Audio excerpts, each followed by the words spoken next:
Hey, my coding family, how's everybody doing today? Let's see if you guys can hear me and see our starting screen.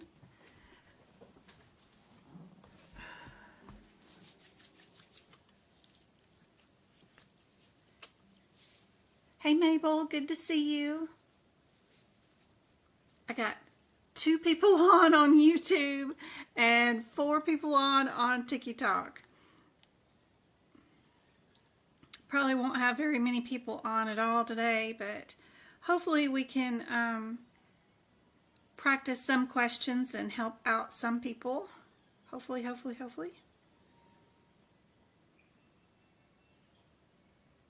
Hopefully everybody on TikTok can hear.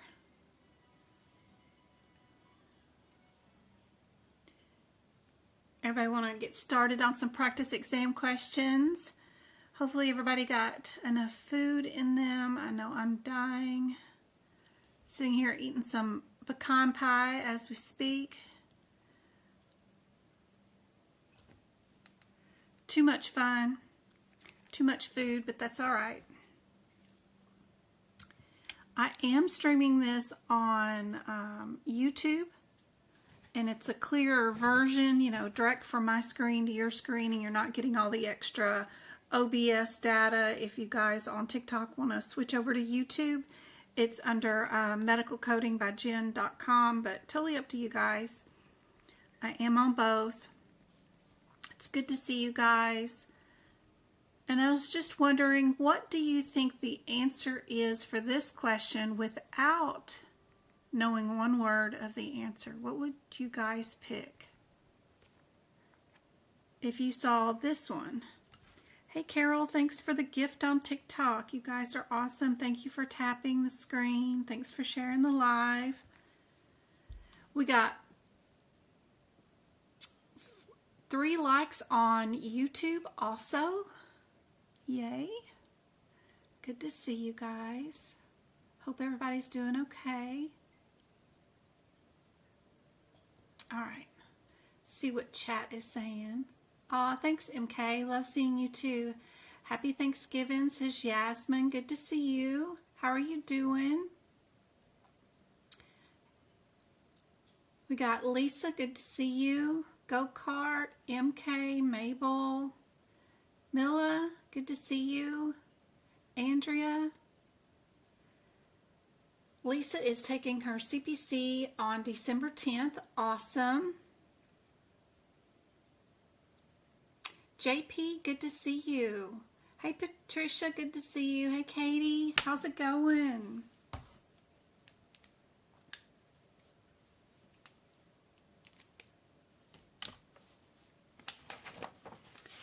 So if you're taking your exam on the 10th, 11 more days or something like that, 12 more days. Be sure you know the differences between nephrons and neurons, the difference between NOS and NES, the difference between ureters and urethra. Be sure you know the guidelines for burns, adverse reactions, food allergies, overdosing, the differences between autograft and allograft, the medical term for turning blue, gender assignment surgeries and penile prosthetic implantation, VBAC, V is in Victor, B is in boy, A is in apple, C is in Charlie, VBAC. Modifiers 76, 77, 73, and 74. Werthon's tumors, phalanges, itching, hives, medical terms for all that kind of stuff.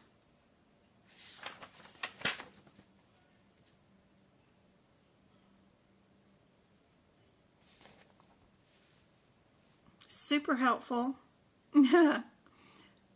Okay, so she's truly appreciate your lives. Aw, awesome. Yes, I wish there was something like this when I was trying to pass my certification. Thank you guys for the 300 taps.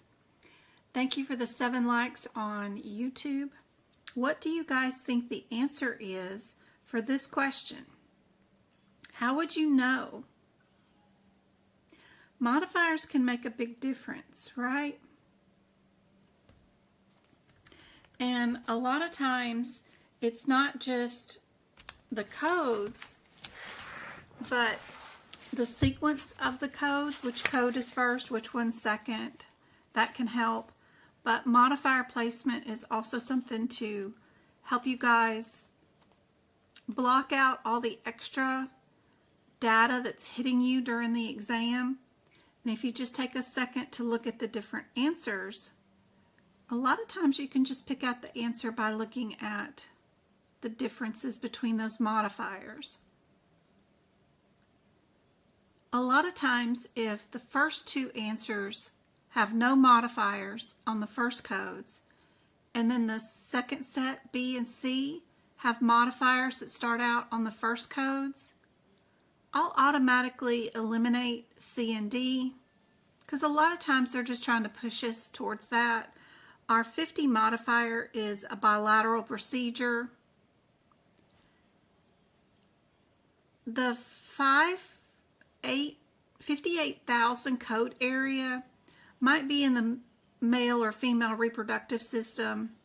We sometimes have bilateral procedures in that area, but if you know a little bit about our codes in that area, if we're going to remove the ovaries, a lot of the codes or whatever will say remove the fallopian tubes and ovaries. It's just kind of, you know, if you're going to do only one side, then you would put the right or the left on there. But if you leave it alone and don't put any modifier in there, then you know you did all the ovaries, right?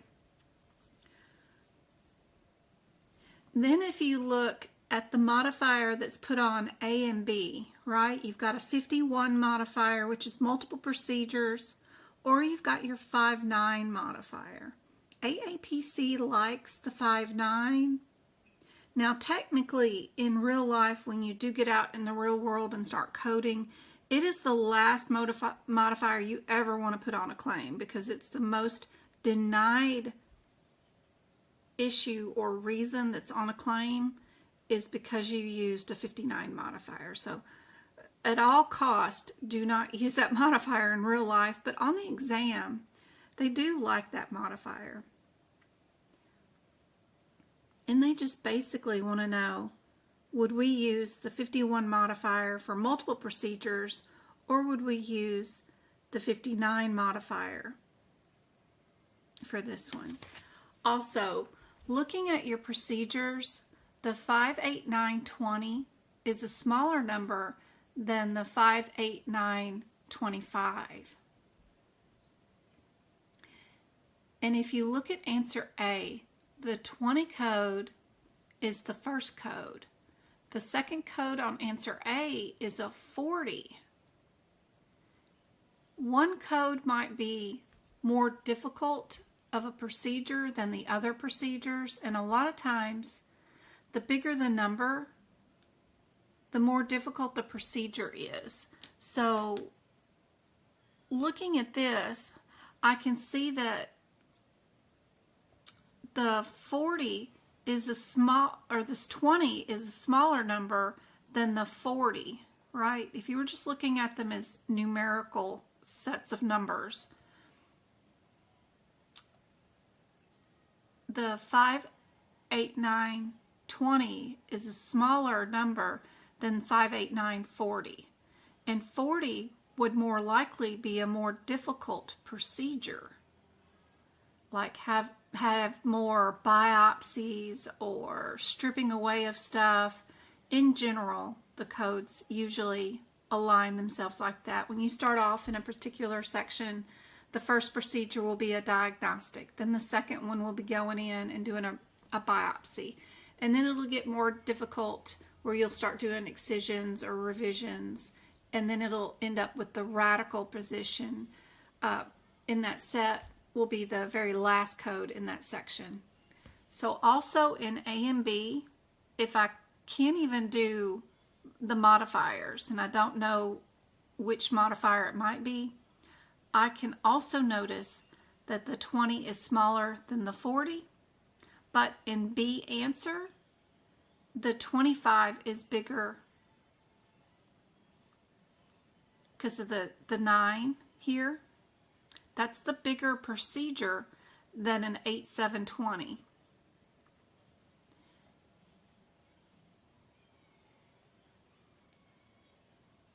If you had 58,925, you're richer than your sibling who has 58,720. You can look at it that way, right? If you're looking at the numbers, who has more money? This one is more. It's a more extensive procedure than probably this one. Just one of those observations that I see sometimes, and it might make it helpful if you're running out of time and you don't have time, or if you are just don't want to do the exam by trying to figure out what the correct answer is by the differences in the CPT codes, and you just want to learn how to use the process of elimination, looking for similarities and irregularities. What would be the answer? Probably B.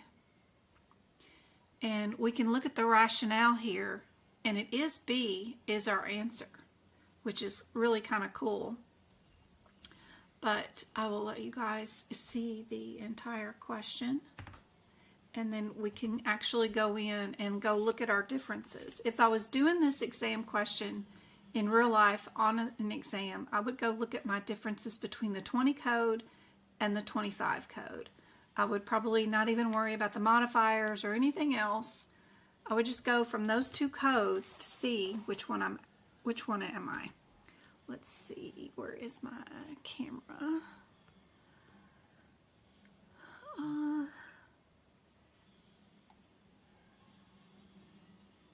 Video, it is on. Maybe I don't have it plugged up. I think I might have unplugged it. I did unplug it. There we go.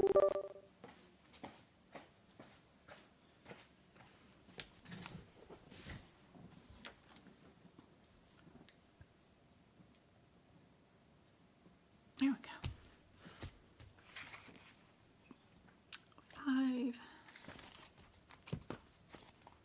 5, 8, 9.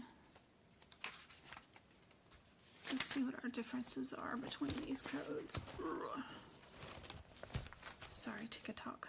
5, 8, 9, 20, and 25. What's our differences? One of them is a wedge, resection, and one of them is a cystotomy. What did we do today?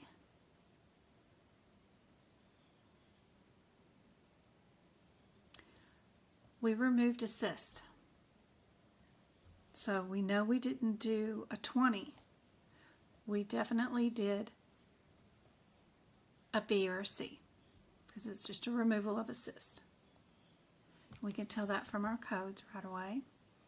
And then we need to know if we need to use the 50 modifier or not. 50 is for bilateral. Our 25 says the code is unilateral or bilateral, so it doesn't matter.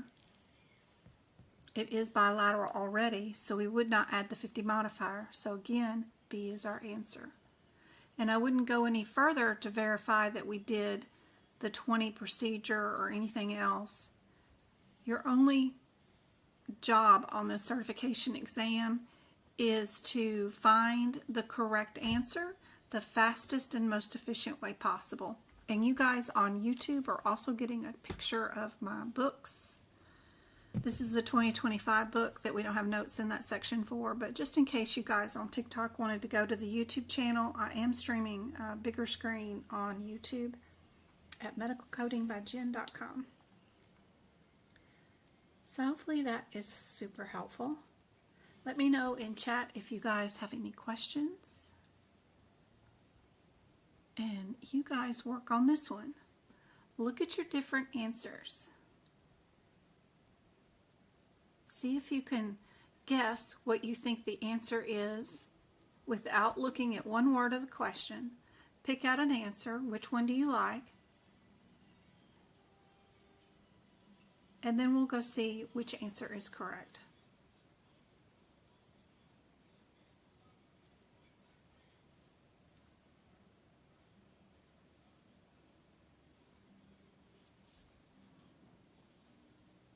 While I catch up on chat.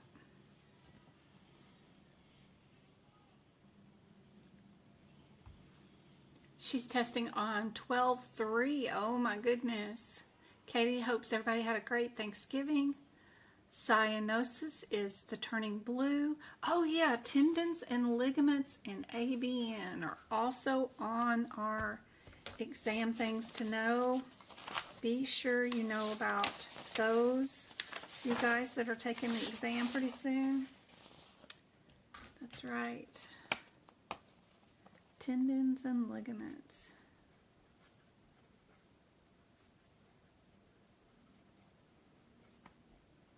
And our ABN. ALS, BLS. Those kinds of things are super helpful to know about. Voice box, another name for a voice box. Ooh.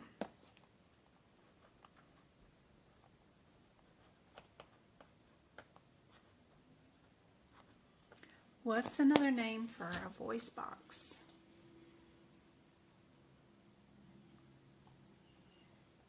Thanks, Go-Kart.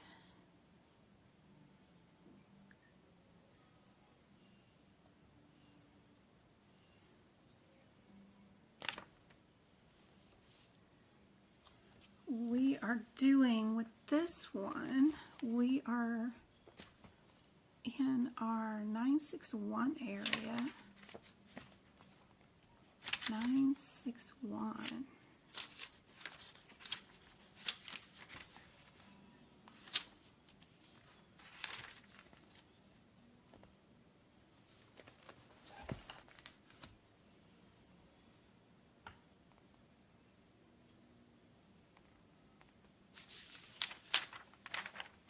I was going through here the other day and marking. I've got all the way back to, I think I'm close to the nervous, to this medicine section. I'm making copies of just the pages that you need to know where these pages are at in your book for your exam. Like if you were in the 2025 CPT book, page 788, where they have the differences between the coronary arteries and the coronary branches marked, that differences, and was taking pictures of every single page that I would have marked and know where I can find it, and putting it together into one download for you guys to make it simpler for you. But that just reminded me this one would be a good one too.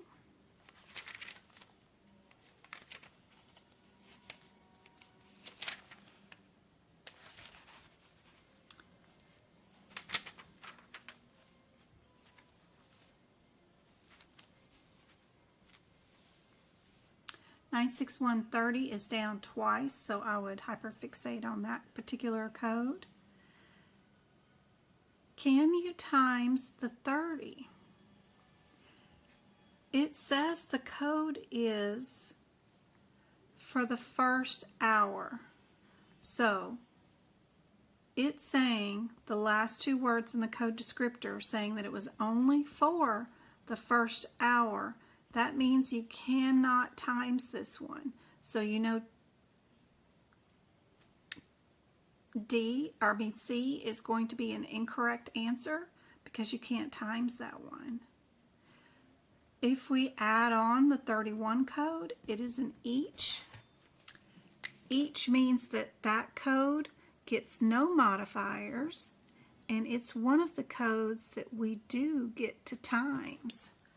So over here in our book, I'm circling the word each, and then I'll put the number X or the letter X to let you guys know in my notes that this one is the one that can be times, And I'll add a little note that says no mods, for no modifiers, onto that 31 code.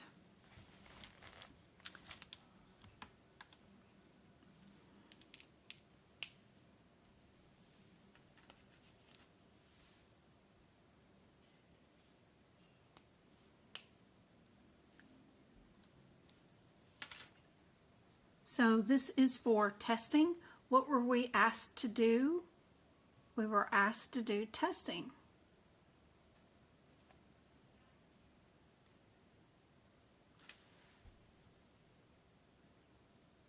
And if we spent 10 hours testing with 3 additional hours of preparing results,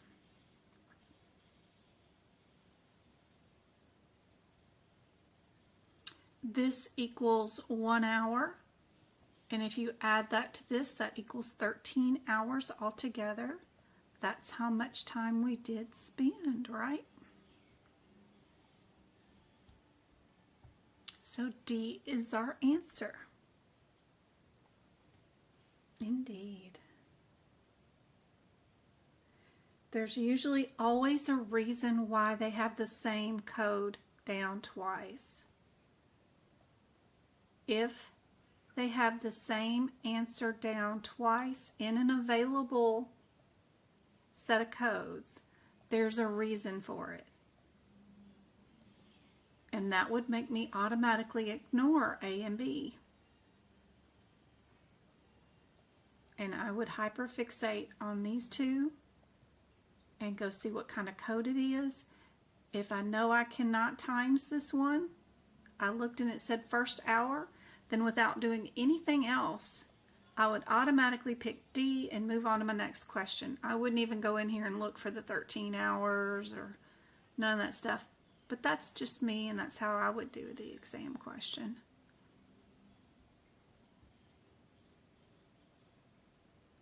But if you want to know why the answer is what it is, we did go over that part too. What did we do? We did testing.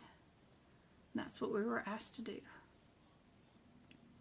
Whatever those codes are, 61112. 12 is, and 13. What are we under for this? They are testing, but it's under developmental, and we're not doing developmental testing.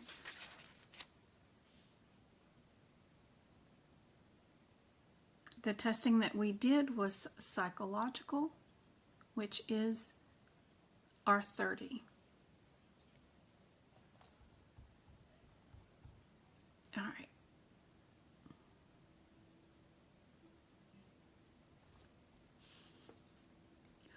(40) and 45 are numerically the most similar. So I would hyperfixate on those two because we've got, you know, the 9 is the same, the 5 is the same, the 1 is the same, and then the 2 4s are the same. So that makes these two codes numerically the ones that I would hyperfixate on during the exam. And I wouldn't bother with C or D unless I got to A and B codes and realized I was under a wrong header. But first thing I would do is go run to the first one in numerical order, which is B 95144.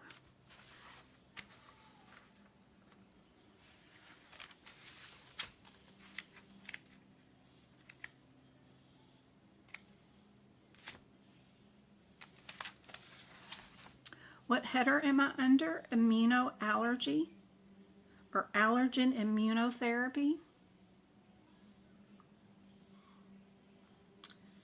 44 and 45 are both professional services. They're both going to pay for the supervision and preparing of antigens for allergen immunotherapy. One of them is a single dose vial. The other one is a single sting, insect venom. And you have to tell them how many doses you made. So what did we do? We did peanut allergies. Well, peanuts ain't got nothing to do with no sting and insect venom, right?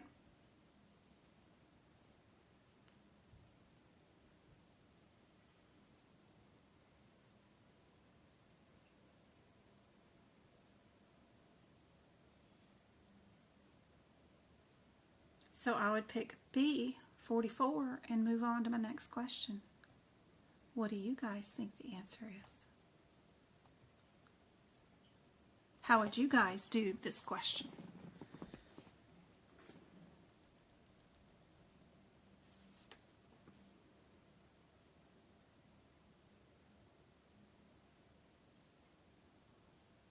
We can times the second code because it's for each additional.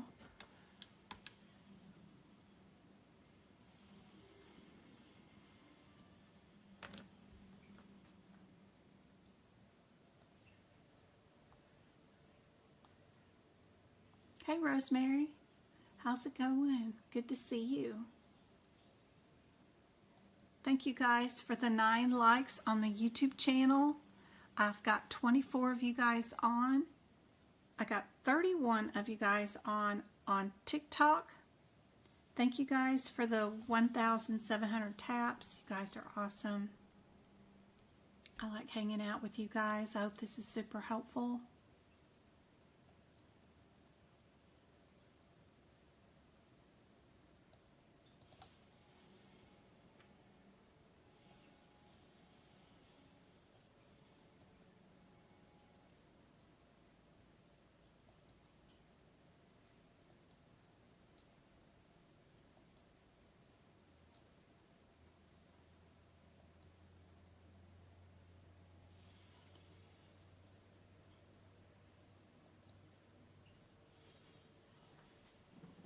Ooh, we got 11 likes now on the YouTube channel. Thank you guys. Here are some YouTube memberships to pass out.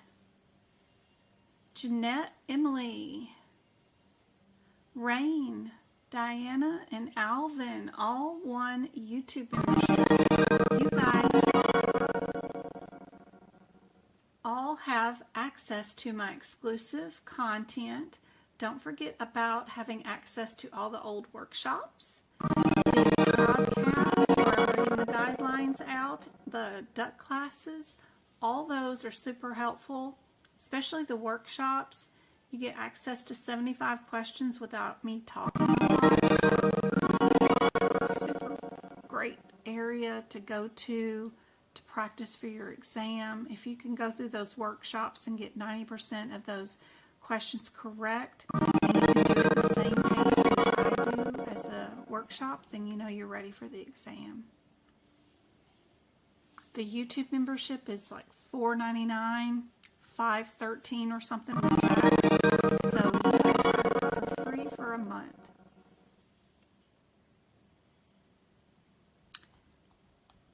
This one is for B. Don't forget to write these examples near here. So write down that 95144 times 4 is the correct answer for a peanut allergy. That is super helpful to have so that you can reference during the exam. All of these, the 95144, 95, can all be times. That is what the specific number of doses in the quotes means. You have to tell it a number. So most definitely, you need to know how many vials.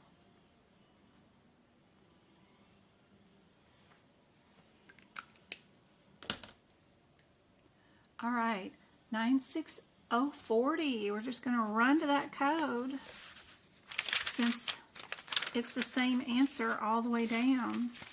We just need to know the descriptor, right?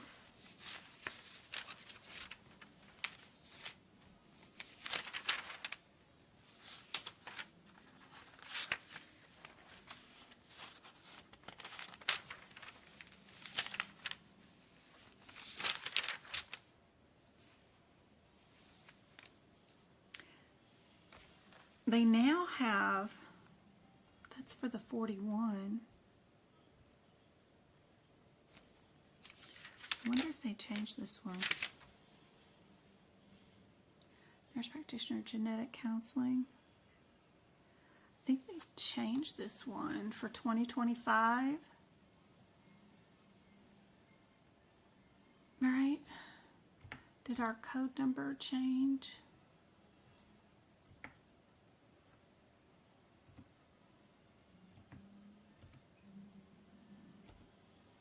We've got a new chart in here too, which is really nice. I don't think the 2024 one had this chart.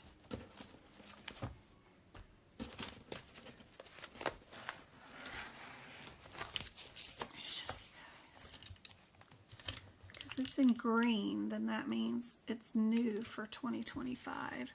Really cool. They have a, let's see if I can't get this to focus. I got so much other stuff all up in the way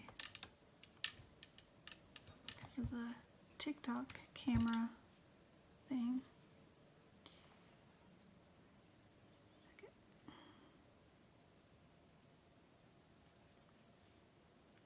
This is for the genetic counseling.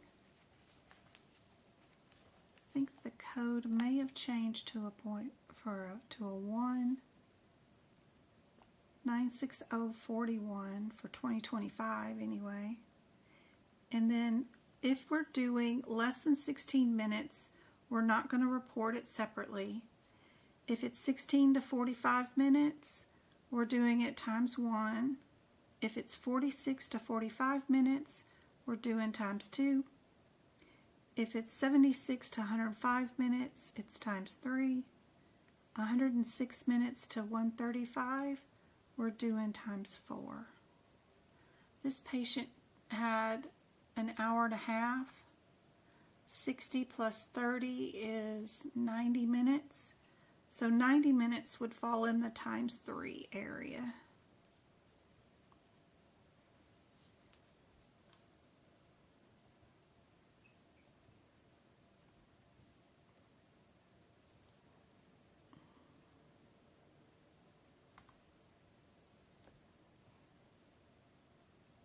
And here's the chart for TikTok.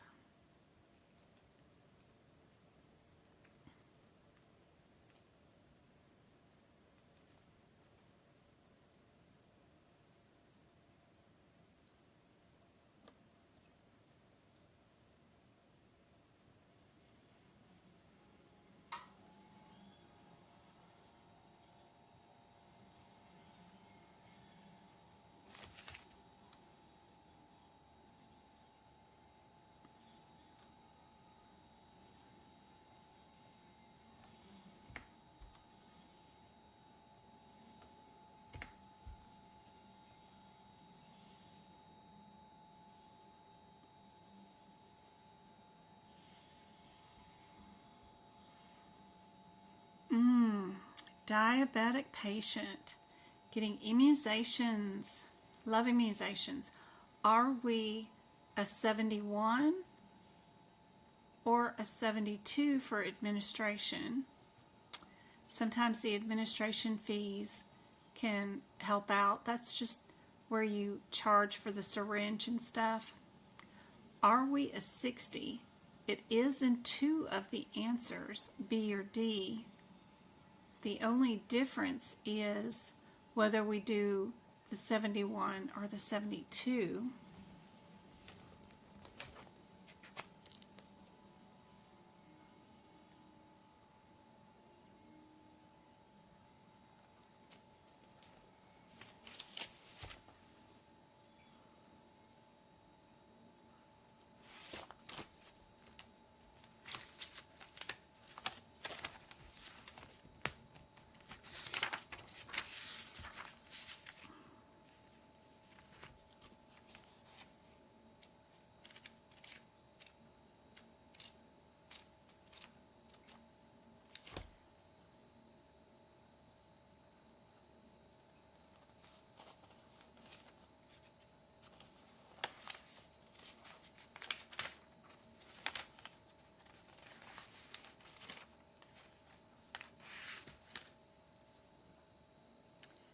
60 is done nasal.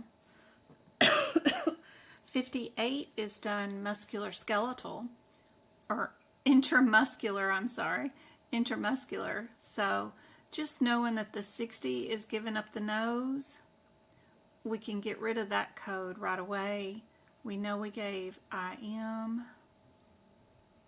That is helpful. A lot of times in the immunizations, it's just based off of the route, not actually the shot that was given, but how did we give it?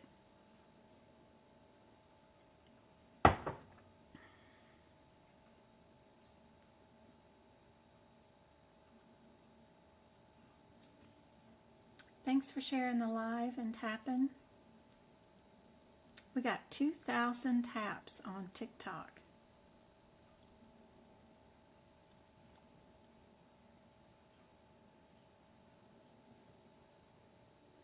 We ended up with 14 likes, 23 people on the YouTube. Hey, Katie. They deleted it. Yeah. So it's just going to change to the number 1, a 41. And then we've got that little chart for our 25 code.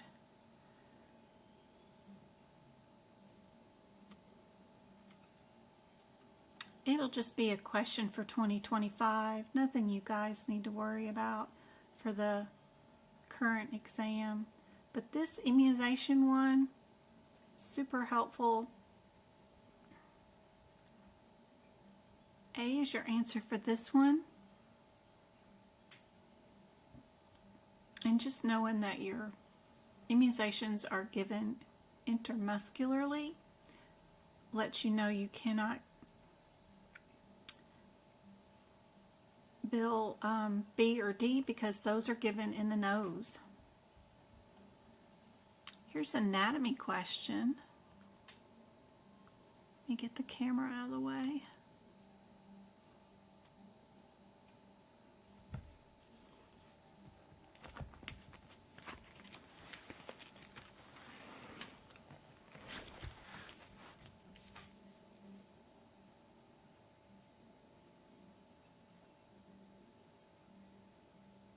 I'll be starting the certification program in January. Awesome, Melissa.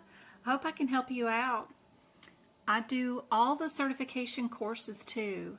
Right now I'm finishing up the CPMA course. I've already got the CPMA certification. I just got one more exam, the final exam to take on the course to finish it. But I've also already done the COC course, CPMA of course, CPB, CEMC course, COSC course, CRC course. I've already taken that one too. So if you need any help along the way to managing your course, let me know. I'm happy to help. I like to teach here for free 3 nights a week on TikTok and on YouTube, 2 hours each time, so I'm always available during the week for free. Just catch one of my lives and ask away. Happy to help any way I can. Through which vessel is oxygenated blood returned to the heart from the lungs?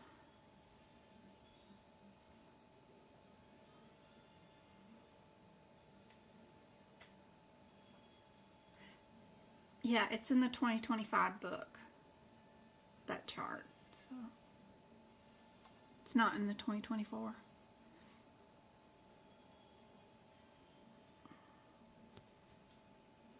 You're welcome. Can you make a guess on this one?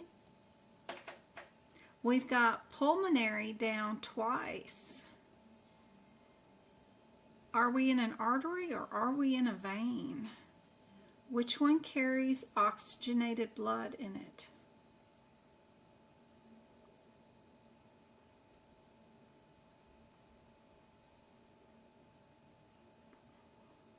One of my favorite pictures, because I remember them asking a question on the certification exam about the direction of the blood flowing out of a pulmonary artery or something. So it was kind of cool. I wish I'd had this or knew where to find it. I think it was in our ICD-10 book.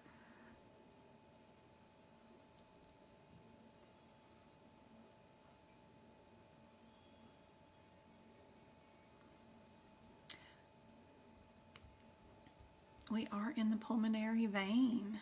D was our answer. Indeed. Anesthesia. There's only 4 questions on the certification exam for anesthesia, so don't stress out too much.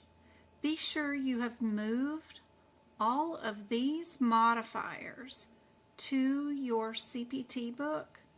It is super helpful to do that. Anesthesia modifiers are located in your HitPix book, and you don't want to have to open up another book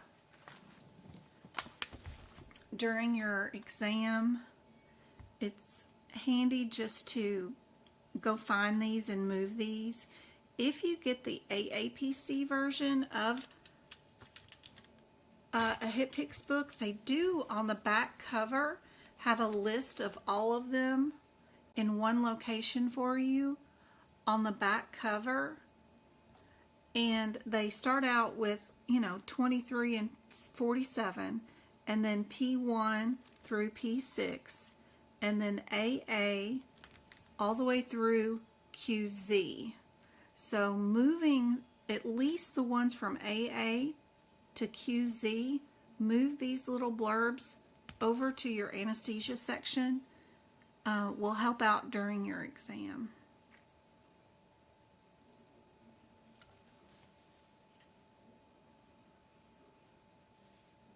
You're looking for AA, AD, G8, G9, GC, GK, QK, QS, QX, QY, and QZ.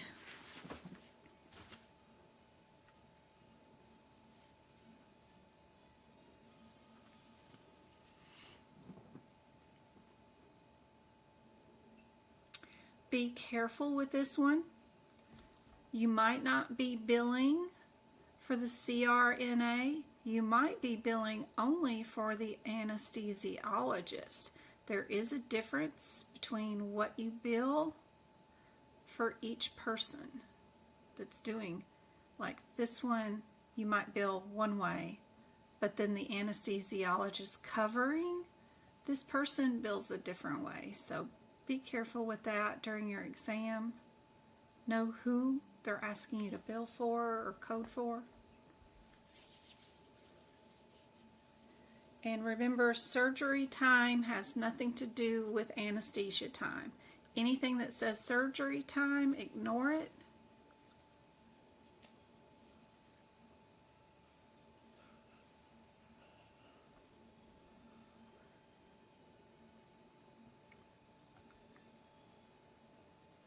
You got 100 on that?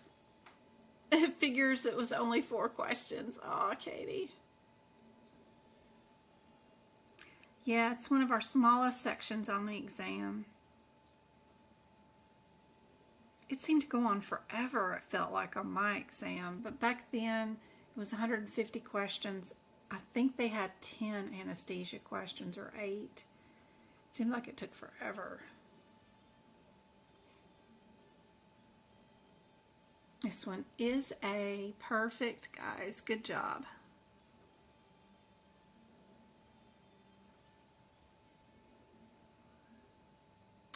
Another anesthesia question.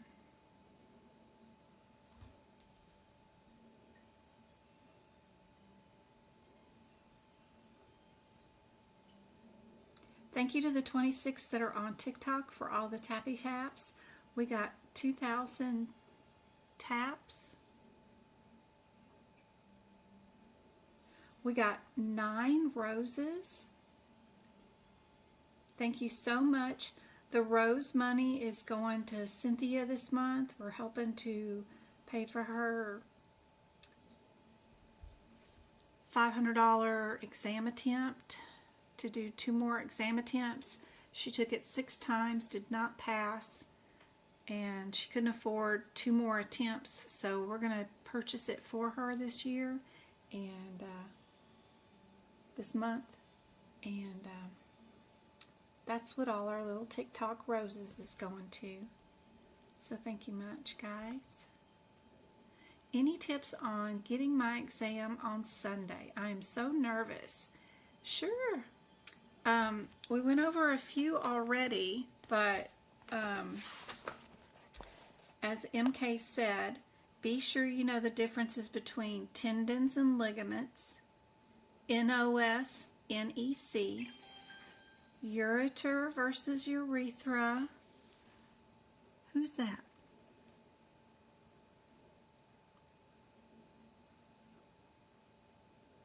Lily, thank you so much. First time she's a gifter too. Awesome.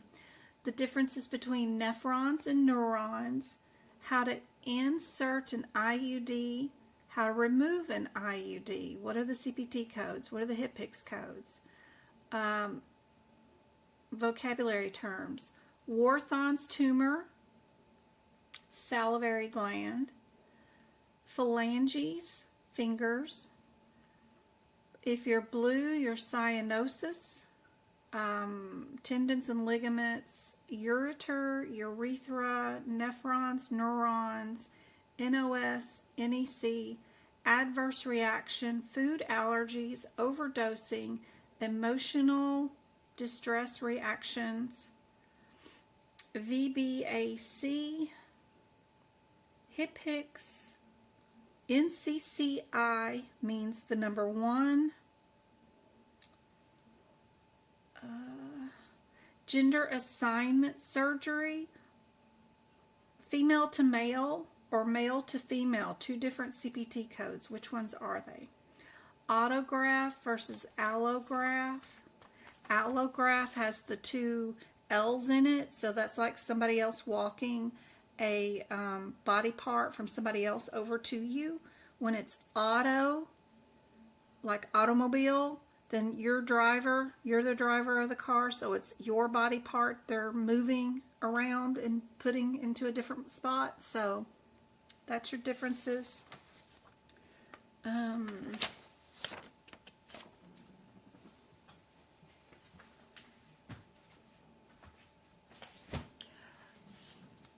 That page in the back of the book in the medicine section that tells you the differences between the coronary artery veins or branches, be sure you know where to find that page, because they're going to ask you which one of these is a coronary artery, and they're all listed out in that medicine section. Pairing of corns. If you were going to remove 4 corns from somebody, what would it be? Ma's surgery. You had 3 lesions. What would the answer be? The second CPT code will be times 2. So look for the answer that has that in it.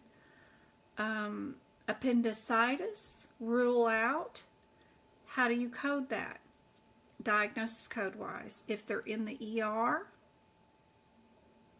it's one answer. If they're admitted into the hospital, it's a different answer.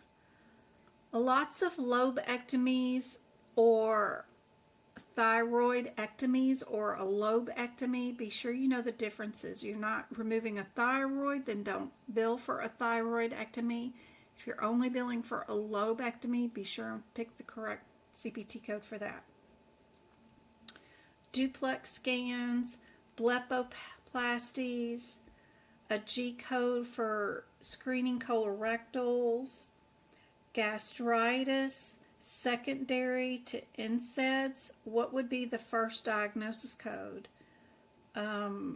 Global days. Which code has a 90-day global day period? How would you know that? Nursing facility, POS, place of service. Which gland is for T cells? 55970 versus 55980. And it's female to male intersex surgery. A different name for a voice box.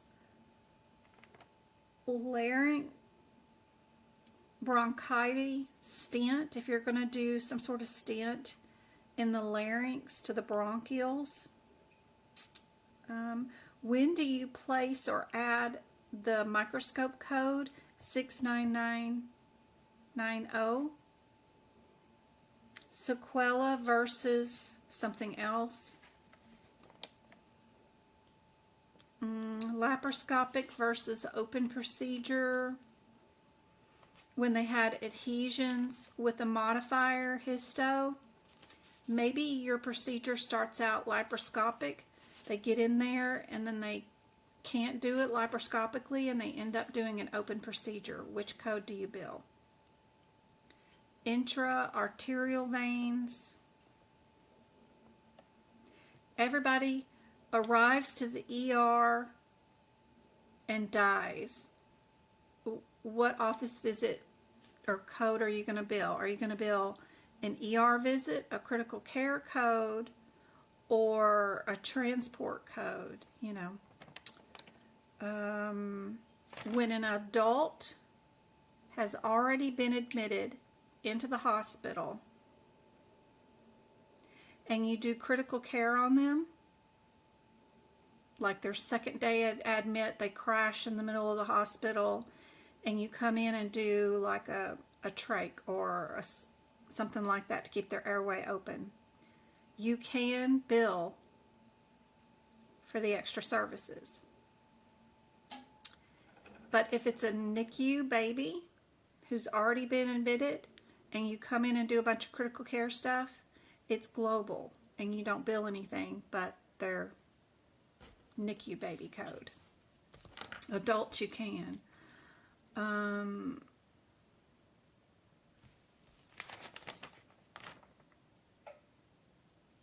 If you're going to destroy 14 AKs, how would you bill? An HIV positive patient, how would you code? Or how do you code if a couple thinks they might have been exposed and they come in just for testing? How would you code? Twin deliveries. Usually always on the exam, or it's a triplet delivery.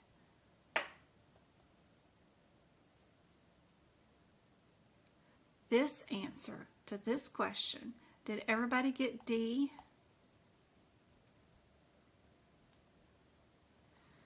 We got the anesthesiologist doing it themselves, and it says P3. The only one with a P3 and the anesthesiologist themselves is D. Here's another one. It looks crazy, huh? This one's just billing for the anesthesiologist, and they're also billing for the CRNA, what they did. So take it one answer at a time, one code at a time, or just go to the modifiers.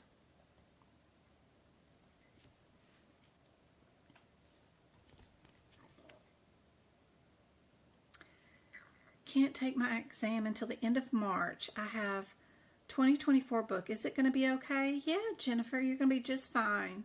I have a book. I have a document on my website at medicalcodingbyjen.com that will turn your 2024 book into a 2025 book for like $20 if you want it. It'll tell you all the new codes and charts and stuff and let you write them in, because I did it for my 2024 book. But I'm not sure in March if the exam will have changed yet or not. So keep watching my lives as people start taking their exam in mid-January. They usually stop the exam for a couple of weeks and then they start it back up around February or March. And they'll people that take the exam will know whether they're using the new codes or not out of the 2025 book, and I'll let you know. But if by chance you do want to turn your 2024 book into a 2025, I've already done that and created a document for you so that it's easier. You haven't started your class yet, Julie? Great, no worries. If you need any help with your class, I'm here to help. I've taken a ton of their certification exams and their courses, everything from CPC to CPMA, CRC, COC, COSG. I've taken a ton of their courses, so if you need any help, let me know. Books are on the way. Yay, Jess. That's awesome. I'm hoping she passes too. Okay. That's awesome.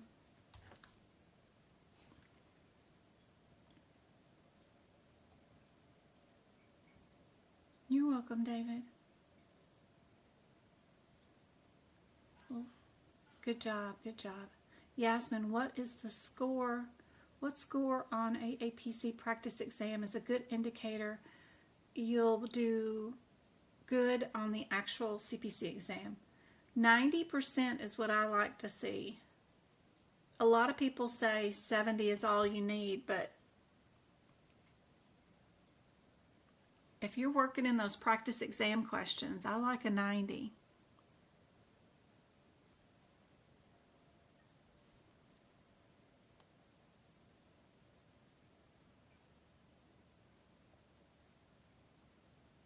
Let's see.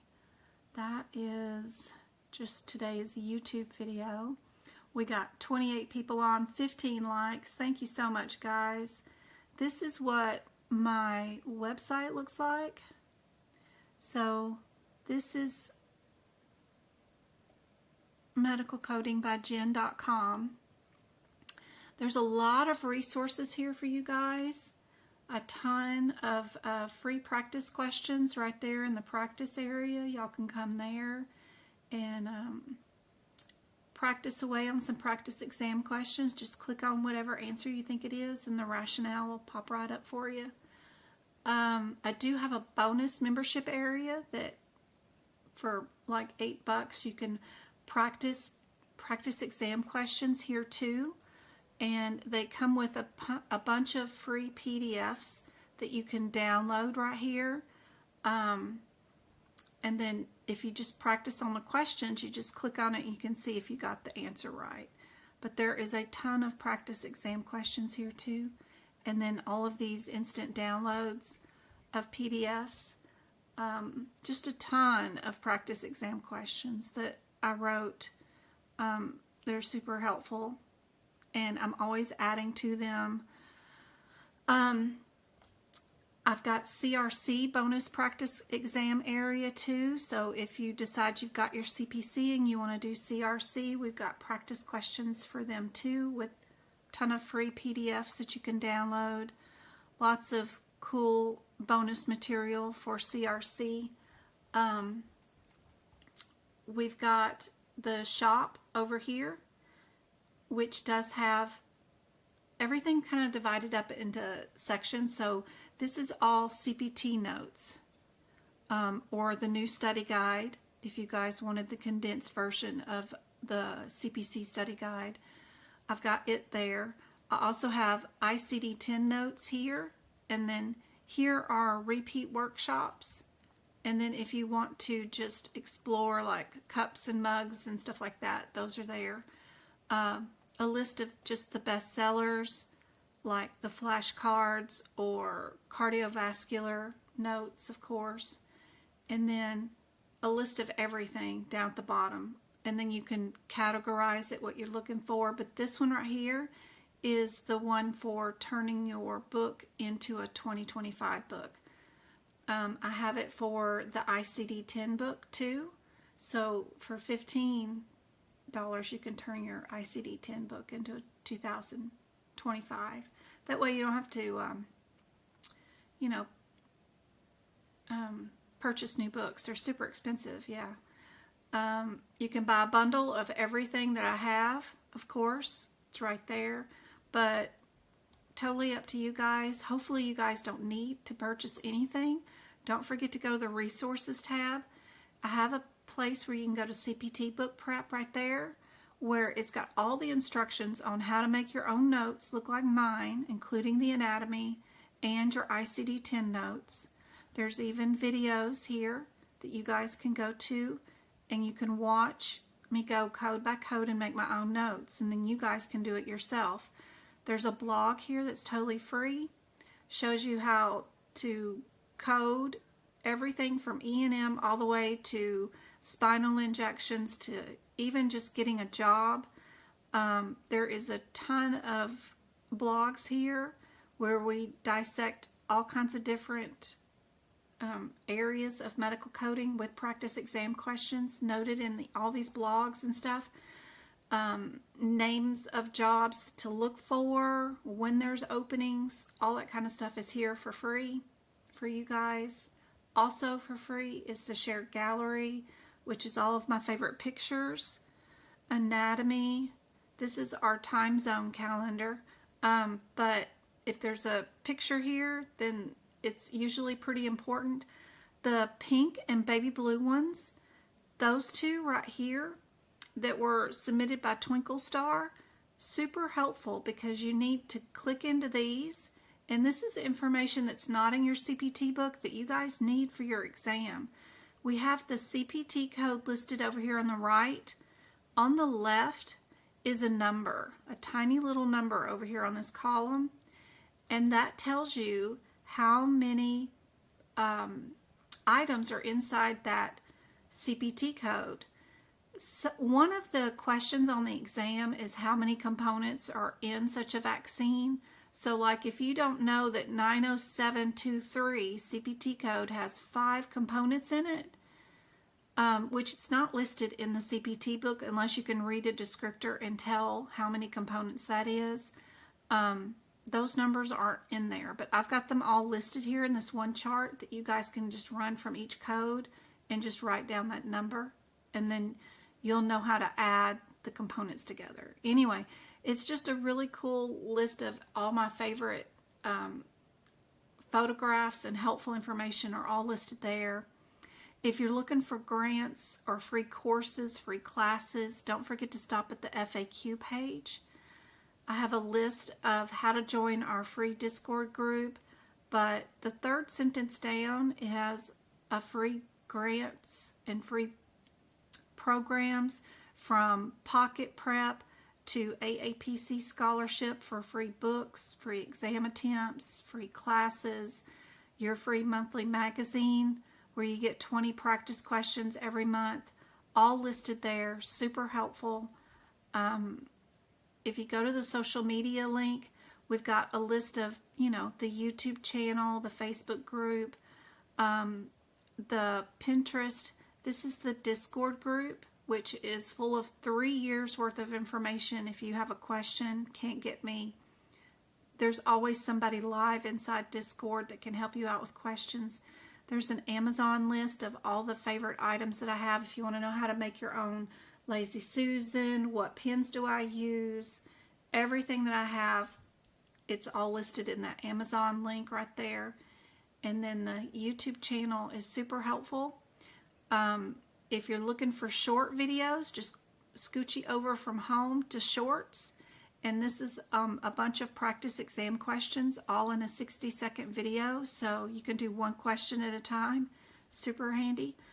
The live free lessons that I do 2 hours each time, the replays are all listed right there under the word live. And then the podcast are right there where I'm reading out the guidelines for you. And then there's playlist, like if you want to just do book prep, if you want the full list of, lab and path, or how did I do cardiovascular book prep. There's a whole list of videos there. There's ICD-10 book prep. There's the workshops. All that kind of stuff is all listed in cute little grouped areas so that you can find stuff. You can click on videos and go to my most popular, or sort them by my oldest videos and see what you've missed 3 years ago that might be cool tips. like starting out with the process of elimination, that kind of stuff. Here's some guideline questions. Super cool. But anyway, hopefully all that helps you guys. The Discord is by far the greatest resource. You just have to go in there and ask what you need help for, and then research in there. Find things that you have questions on, and type them in there, and it'll bring up every one of the conversations we've ever had on whatever subject it is that you have questions on. It's super cool. There's even a video in there that shows you how to use Discord. But back to this big question that is asking you to bill for the anesthesiologist and the CRNA. What would be our answer for this one?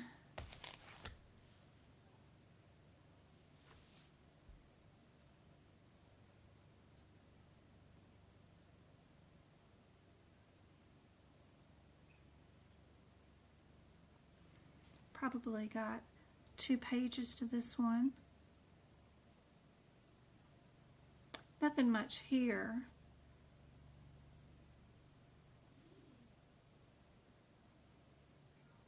Needed. Just says we did general anesthesia. We knew that. The anesthesia department did heparinize and the pulmonary bypass.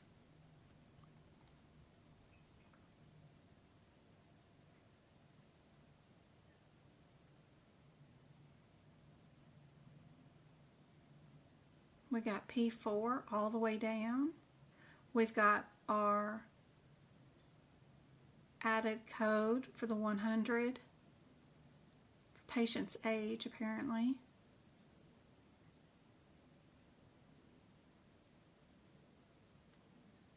QK for the doctor covering.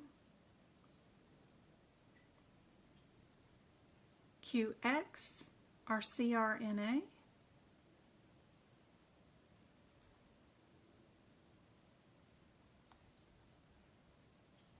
Everybody got B?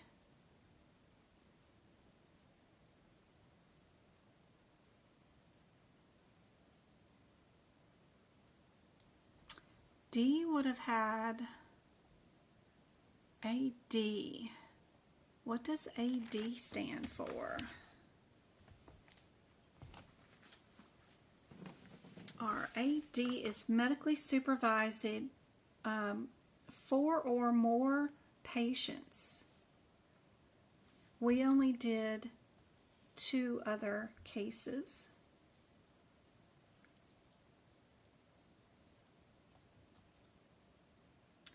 QK is for 2, 3, or 4 other cases.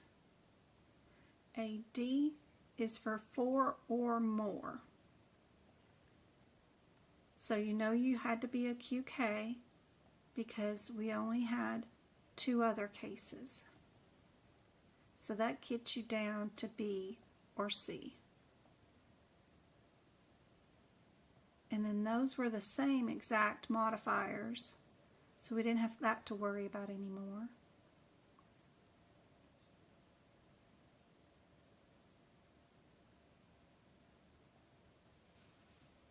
The only difference was our main procedure, which was a 66 or a 67.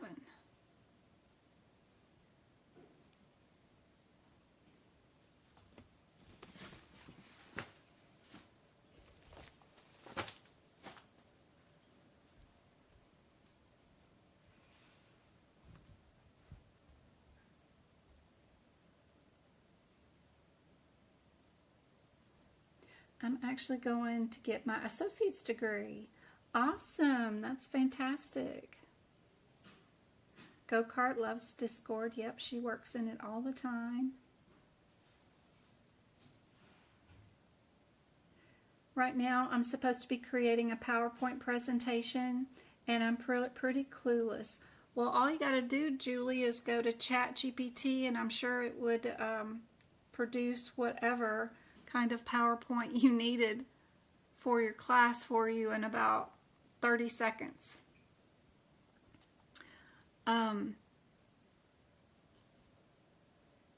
If we go back to my website, I forgot to show you guys also on the main page, when you start practicing for your certification exam, yes, I've got practice exam questions in all the areas, but also Pocket Prep, that big pill that's shaking right there, they have a ton of practice exam questions for AAPC too.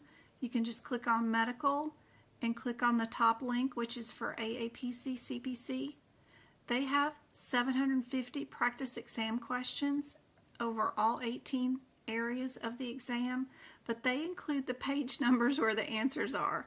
I don't even do that. I wish I did, but maybe one of these days. But theirs are 15 a month.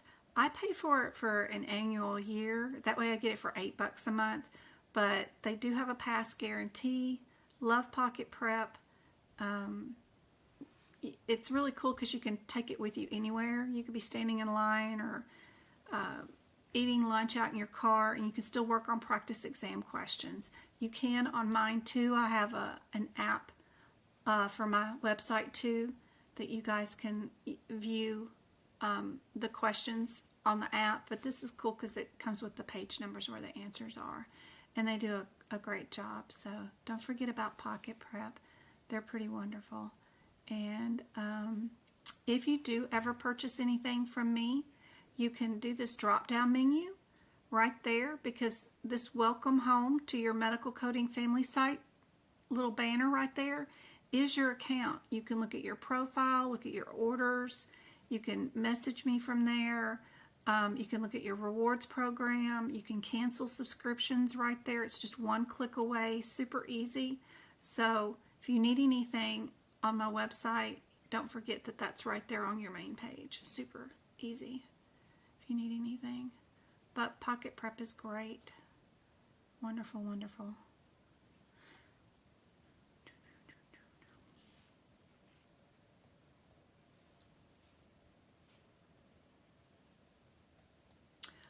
Oh, I got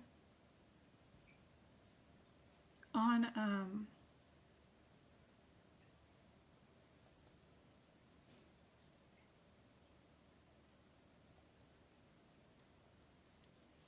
let me see if I have it on this one or not. I think it's this one. Yeah, this one. I have ChatGPT on this one, which is cool, but I created my own ChatGPT. I'm not sure if you guys can find it, but like if you go to explore ChatGPTs, I have my own, and I've been feeding it a ton of our medical coding guidelines and stuff like that for AAPC. I wonder if it would create, I bet it would, like create a PowerPoint presentation on, I don't know what you would be on coding anesthesia.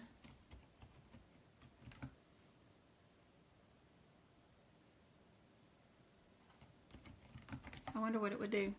It probably would. Who knows? But it's pretty cool. And see, they'll do the slides and tell you what to do. Yep. And looky there. It gives you all the little modifiers. Aw, looky there. And gives you a case example. Better check that and make sure that that case example is correct, because it truly makes up stuff. And it's using the guidelines from the 2023 book, not a 2025 book. So if you wanted it to have updated guidelines, you have to feed in that information. But nothing's changed in anesthesia in probably 8 years. There's been no updated guidelines. So that ought to be 100% correct. But anyway, I mean, there's your PowerPoint presentation on anesthesia, you know. And you can ask it, can you put this into PowerPoint essay for me to download? Let's see if it'll, I don't know, it probably would. Who knows? And then you can just download it and open it up into PowerPoint. Like if you're even to where you don't even want to bring up a PowerPoint presentation, I bet it'll create one for you. I guess that's what it's kind of meant for. But we don't have to do any of the math for PowerPoint presentation for CPC, so that part you could leave off. I can't directly, oh darn, but I bet one of them will over here. If you go under Explore Power GPTs, I bet one of them would. I'm not sure which one. PPT. Maybe the writer, one of the writer ones, write it for me. There it is. PowerPoint generator. Yeah. And then you just copy paste it into that and then have it create it for you. But see, this person created it, and you know, there's already been over 1,000 people use it. And that's the same thing that I did here with this medical coding by Jen. I created one for you guys, and I'm still playing around with it, but I don't know if you guys can see it or not. Anyway. If you have any issues with schoolwork, ChatGPT is great. It's fun to play around with. You just got to babysit it because it'll make up answers. Like clear out of the blue. But that's all right. A lot of it's still correct. But a lot of it's made up too. But it's good exercise. You know, if you've got to correct it and you find errors that it created, then you're only going to be better at it because you're finding errors. Follicular carcinoma of the thyroid. Oh, awesome. Yeah, I guarantee you it'd make that PowerPoint presentation on that in a heartbeat. You have to narrate it too. So what I do for narration, y'all gonna hate me. What I do for narration, where am I at? So, so for that ChatGPT, where's my, it starts with an S, not that one. I forgot which one. It's been a little while since I've been here.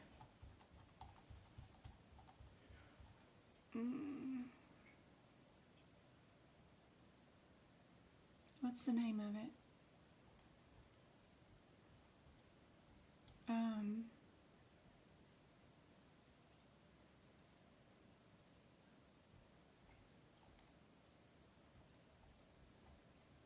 Where are you? I think it's going to be, I know it starts with an S, but I'm not seeing it. S, it's not perplexity. Perplexity's nice. I like perplexity. Speechify. This is it. Speechify is great. So if you have a video, like you want to create a new project, speech, IFY, it'll do your dubbing and voiceover for you. So if you give it the script, it will do your voice for you. It'll capture like 2 minutes of your voice, and then it'll know off of not even 2 minutes, like 30 seconds. If you read 30 seconds of something to it, it'll clone your voice, and then it'll read everything out in your voice to everybody.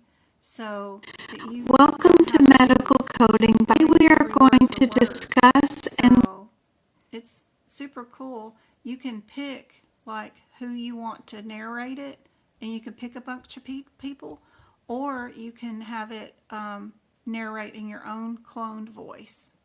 So it's super cool, and it'll read, and then you can just create each slide.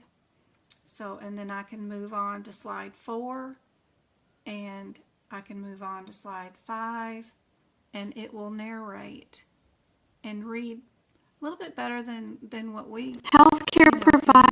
do. At least it's not going or a or messing up some words. It can help out. But I like to use that one sometimes. But still, it's something that you have to babysit and watch it. And because it won't say numbers 100% correct and all that kind of stuff. So it's still some work, but it is a tool to help out.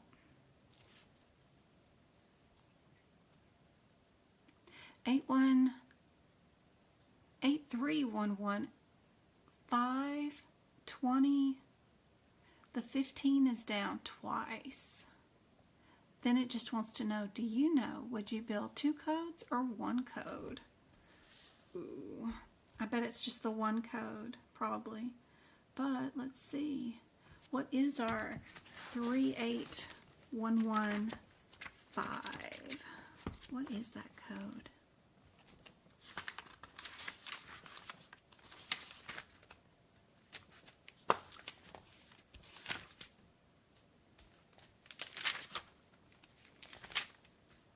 Three 38115 is a repair. What did we do today? Did we do a repair? We did.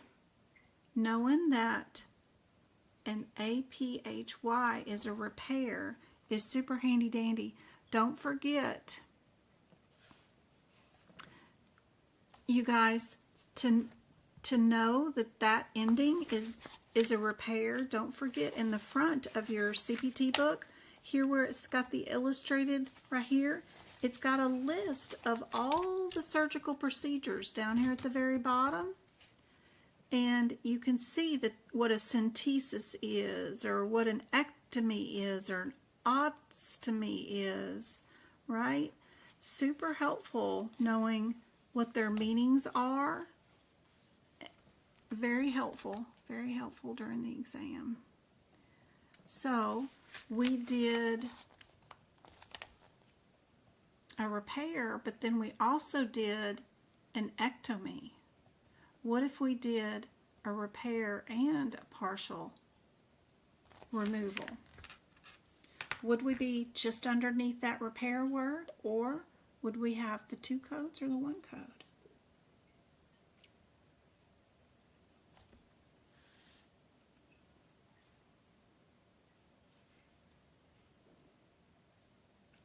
I think it would be fun. It's intimidating. Yeah.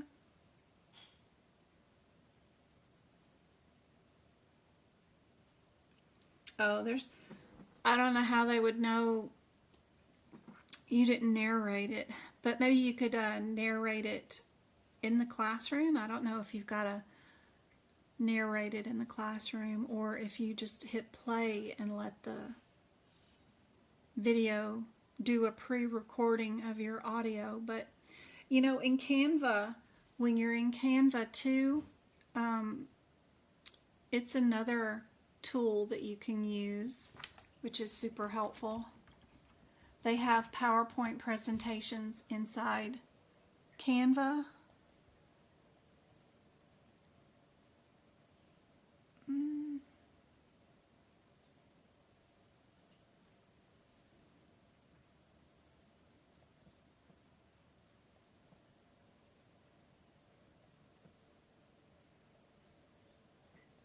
So if you're in Canva, you can do PowerPoint presentations too, and it'll search, and you can find one for medical, whatever, I'm sure. And like if you pick that one and you like that, you can customize it. And then if you want to do a narration, all you have to do is go over here to the word upload right there. And then see, it says record yourself, and you can click record yourself, and it'll say, okay, pick out your microphone. Pick out the microphone and then hit record, and it'll add it to your presentation. and add your audio to all of this. So you can narrate it and then hit save. And then when you hit share, that's how you download it. You just download it right there. So you can create your PowerPoint right here, and then you can record yourself talking and then download it.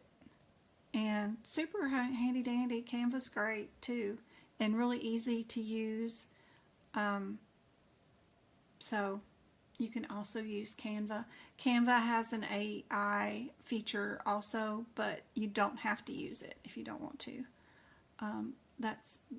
That'll be way down here as some of the stuff, but you can add little music, little jingles, or make a bomb go off. I don't know. Like, I've been doing that with those practice questions for you guys, you know, putting a timer on them.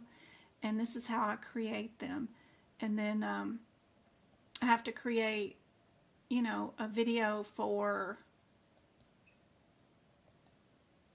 each individual practice exam question, right? So when I create those, I just use Canva and go in here, and then it'll create a different little video for each individual practice exam questions, and I just change the background so that you guys know it's a new question. And then I add in the little timers and the ticky-talks, or the, you know, the ticking clock and that kind of stuff in the audio feature. That's why those are there. But anyway, there's a lot of stuff you guys can do on Canva. It just all takes time and babysitting the little stuff.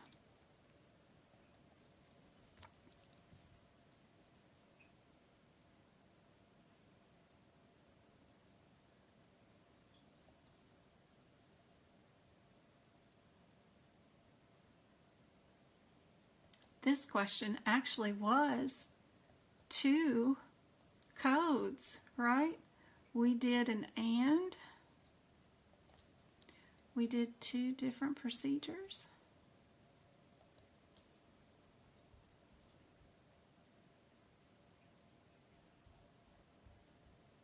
So we did both.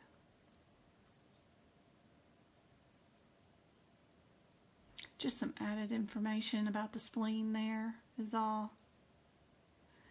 Do you know 30% of the population has 2 spleens? It's too funny.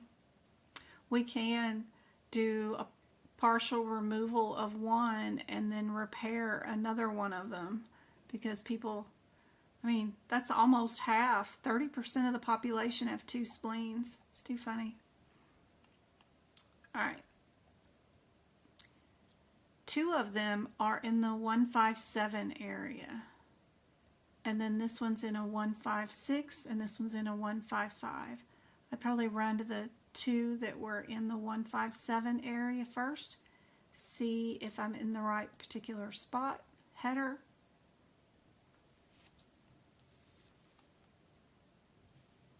She took her exam and failed it by 1 point.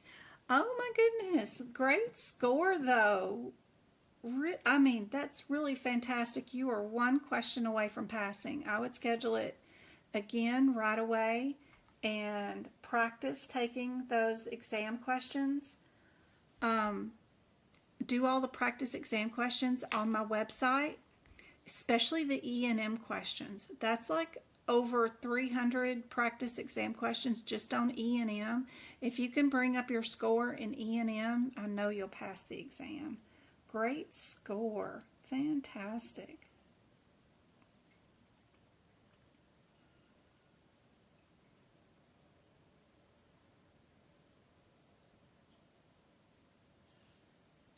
The start of each chapter was blank page for notes.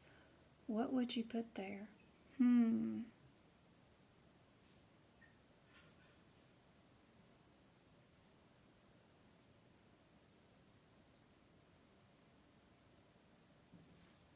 I don't know what she's referencing.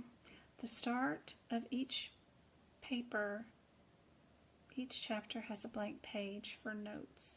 What would you put there? In my CPT books, in my HIP ICD-10 books.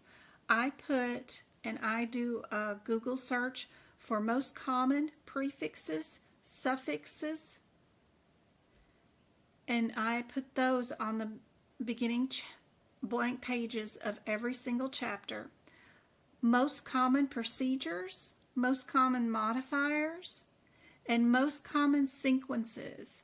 So like in the digestive system, what sequence of body parts are just in the small intestines? Which ones are just part of the large intestines? Anything that sequences or bundles groups of organs together, then I put those on those blank pages. You know how some organs are in the left lower quadrant, some are in the right upper quadrant. I have a map drawn of the body and then that quadrant written over the top of it so that I know exactly which organs are considered upper right, lower left, that kind of stuff. That's what I put on my blank pages for every chapter. You know, the nose, the sinuses, okay, what are the different sequencing of all the sinus chambers, you know, that kind of stuff. Yep.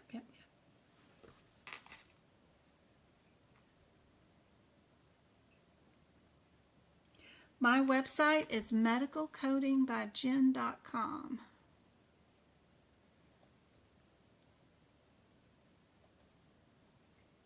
It looks like that. medicalcodingbyjen.com. That's it.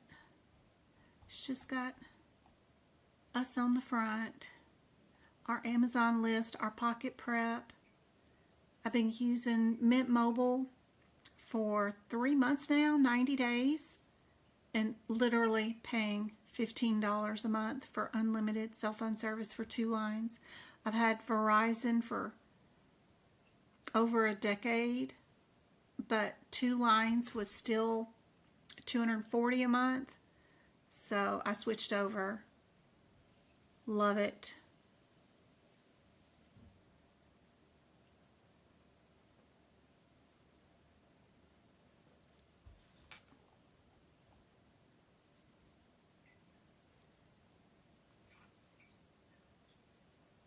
All right, back to this one.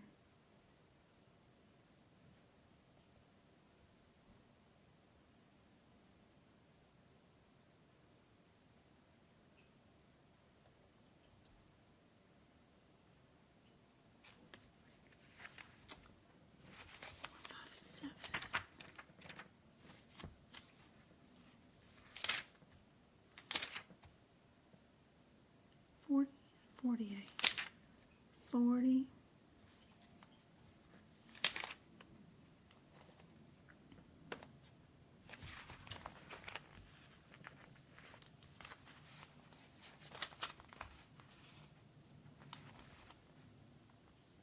Island peptile. What kind did we do?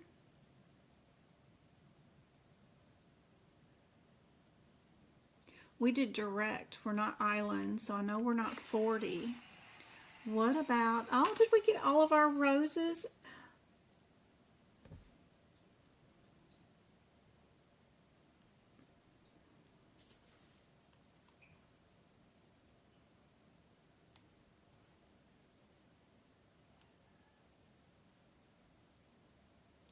Sorry, guys. Yeah, let me get back to the... Yep, we're back to this question. Let me get that off. We had a PDF up. What about Antoinette? Thank you so much. Yay! So good to see you again. How have you been?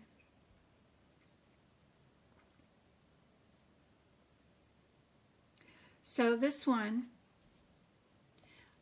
I wanted to go to the 2 that were the 5-7 first, right? I get to my 40 and I see that it's an island graft. We didn't do an island graft. So then I'm going to go look at another one. What's our 58? What kind of graft is that one?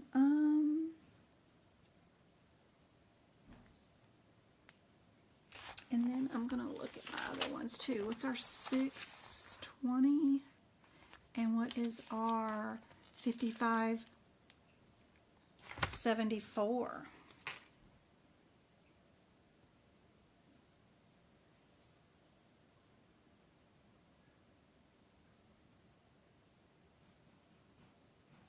How is Anointed doing? It's so good seeing you. Thank you so much for all the gifts and the cheers.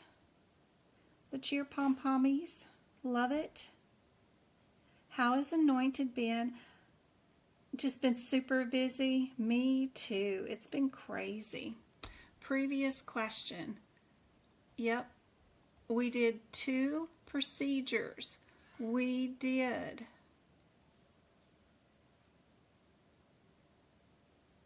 the 15 and a partial splenectomy. We had to do a repair on the spleen and a partial removal. We have the rationale here. We had a ruptured spleen, which is our 15, and then the 8101 covers the partial splenectomy for the removal of part of the spleen, which was necessary.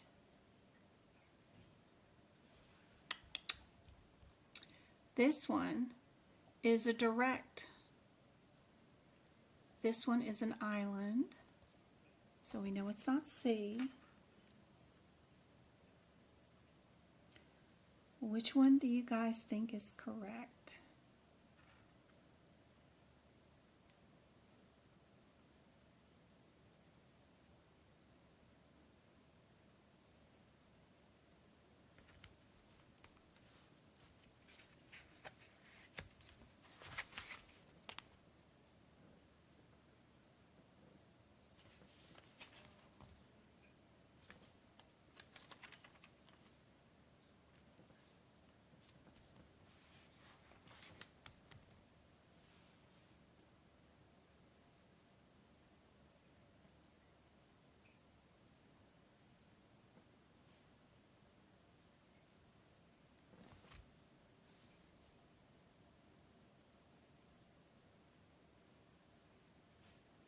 I'm sure you're right, David, but this is the rationale that AAPC wants and their answer that they want. And I gave you bonus material here that says that people have multiple spleens. Maybe this was a person that had 2 spleens. I'm not sure. This is the answer that AAPC wanted and their rationale. I didn't write it. We can only go off what they want. And if they want both those codes, then they get both those codes. And we put that example in our books. You know, it's the second one in 2 days we had issues with. We had issues with the other one with time in our last live. Really cool discussion about the guidelines said that the minutes were this, but the rationale that AAPC has, they want the minutes to be this. It's all up for interpretation. And then when you go to work in real life with the health plans, Blue Cross Blue Shield will want 2 codes, but then Cigna will only want 1 code. And then you'll have a health plan like HealthNet who will want 2 codes, 1 group plan, and then the next group plan will want 1 code. It's enough to drive you insane. It's all fun and games though. It's a great way to audit. Submit it one way, and then if you get a denial, you get to resubmit it, so that's always nice. Which one of these is direct?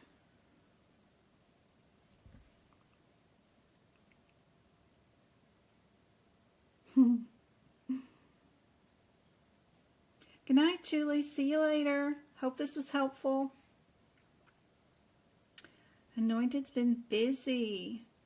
I hope it's been a very good busy. I hope it's been productive. Hope you're happy and healthy, and everybody else in your family is too.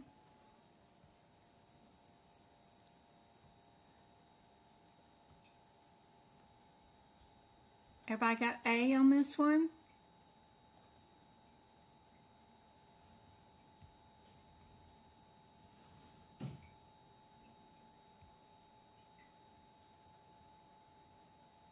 Yep, you can buy more attempts. If I bought 2 and failed my first 2 attempts, do I go to AAPC to buy 2 more attempts? Yep.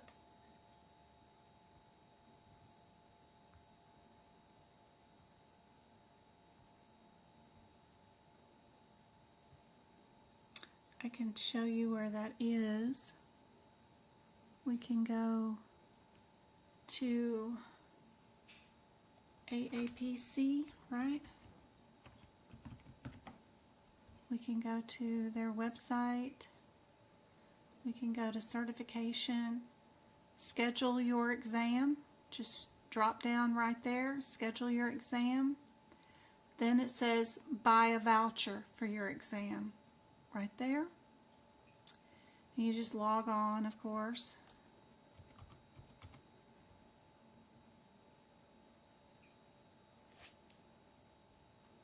And then just pick your exam. If you want CPC, add it to the cart. That will be just 1 attempt. If you want 2 attempts, change it down to that. And then it'll be that, and then they'll add tax. Then you get 2 attempts.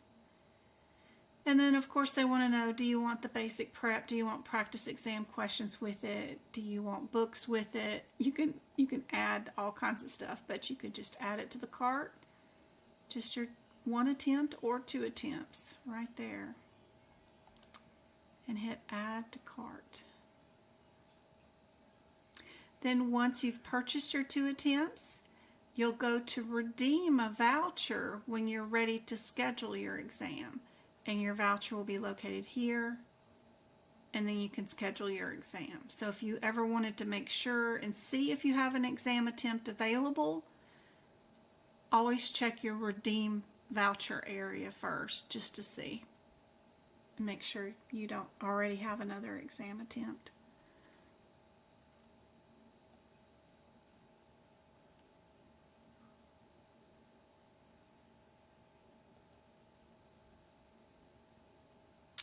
What does pass-through payment mean?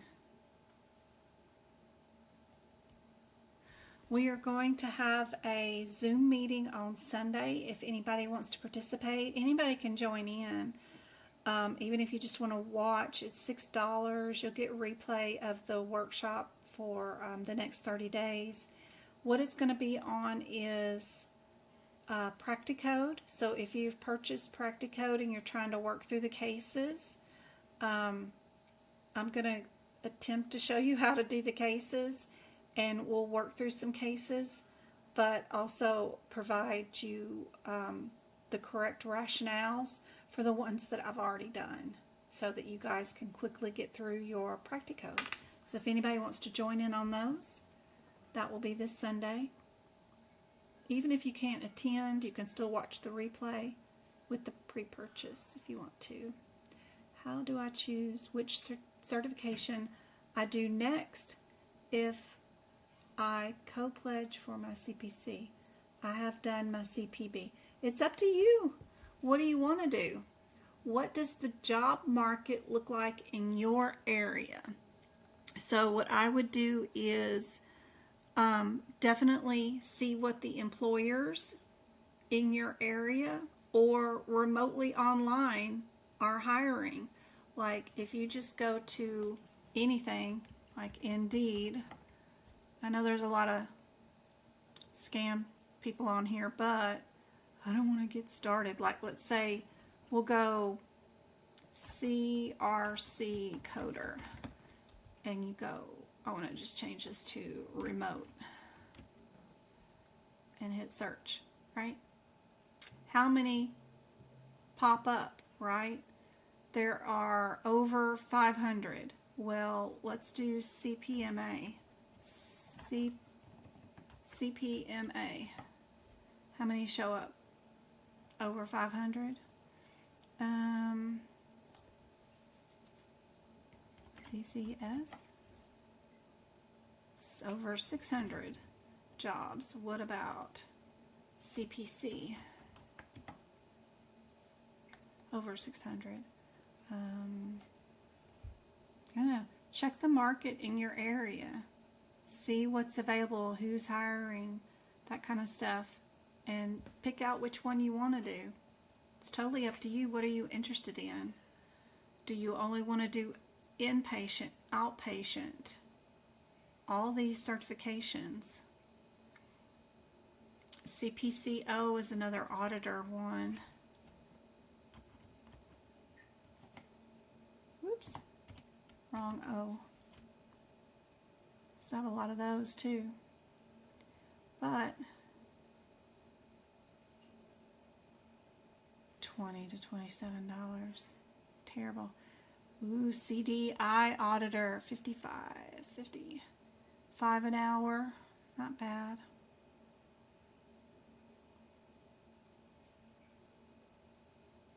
Medical records auditors usually do pretty good. Ugh, 19. Terrible.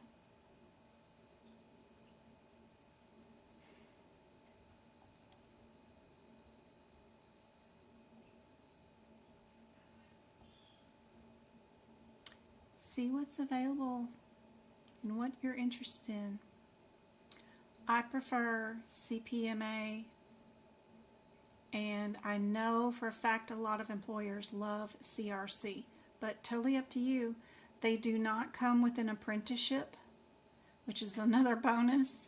You have full certification when you do pass, so those are like cool. CPCD, what the heck is that one? I don't even know. But they have a bunch of certificates. CPCD? What is that one? I don't even know them all.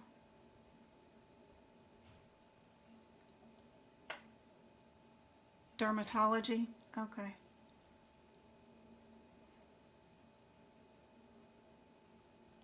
I like the CCC sounds so cool just because of the cardiovascular is so interesting and everybody's scared of it, you know, but there's nothing to be scared of. Are you artery or vein? And then are you doing the left part of the heart or both the right and the left side of the heart? So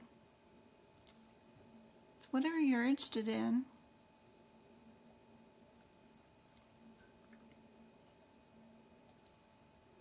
All right, pass-through payments is a D for this one. Perfect. What about a invalid modifier? For modifier 63, which appendix will help you figure out what the correct answer is for this question? Work, family, I'm healthy by the grace of God. Aw, families too. Aw, good. My mom's doing great. The boys are doing great. It's 15 days till Travis is sweet 16. Can't believe my babies are growing up so fast. So we're currently doing the 16 days till you're 16 gift thing. They normally get like one thing for the birthday each year. So today he got pajamas. Yesterday was a pair of shoes. So I had to plan out 16 little things for him to open up each day, just so he can, be just like everybody else at high school right now. They just make things so much more competitive. than they used to when I was growing up, but everybody is healthy. Thank goodness.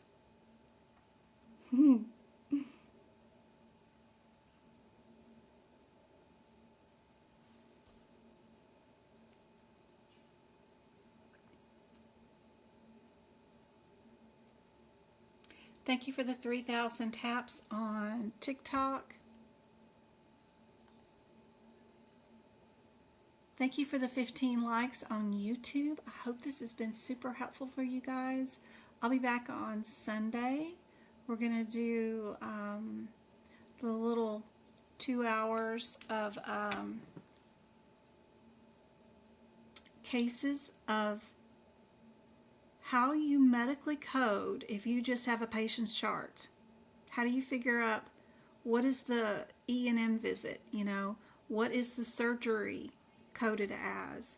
What would be the diagnosis code? Some of the charts are vague, like they don't say diagnosis 1 is this, diagnosis 2 is this. And they don't list out, okay, this is the procedure we did. Or sometimes they list out the procedure name, but then actually in the note, they did a different type of procedure. You're supposed to know all that. You also have to add all the modifiers by yourself. So it's crazy. Some of the answers are completely incorrect. Some of the answers are correct. Some of them are really cool, like a failed procedure was that you did yesterday and you repeat it today. You don't use the same diagnosis of why they had the procedure done yesterday. You're going to use a new diagnosis code of the failed procedure, right? So they teach you a lot of cool things, but that you don't think of when you're first brand new at it, but there is still a lot of stuff in there that they have the wrong answers down. So I don't know. It's okay, but we're working through the cases. If anybody wants to participate on Sunday, doing that.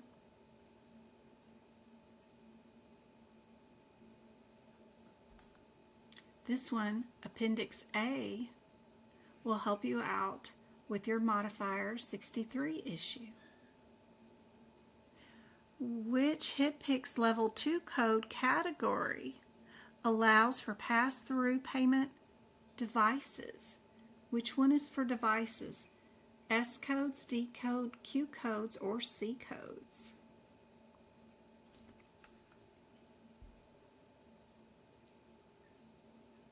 Thank you for the Heart Me team, Anointed.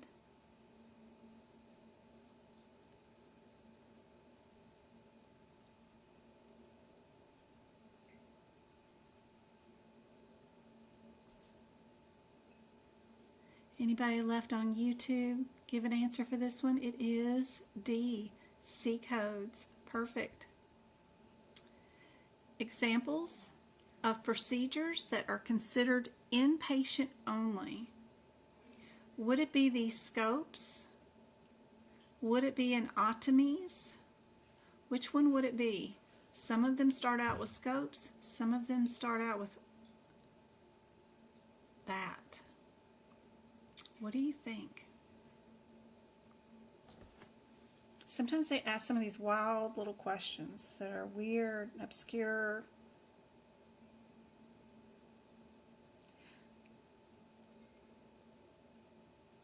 Where would you go find the answer?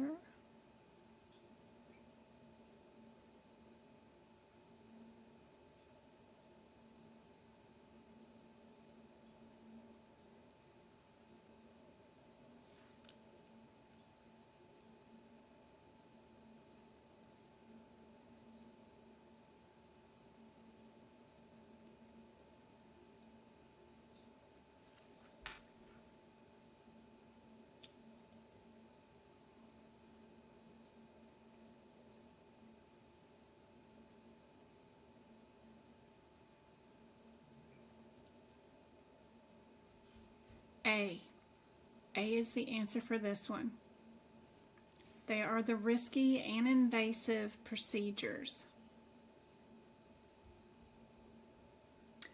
Which code set is used for voluntary by physicians to report quality patient performance measures?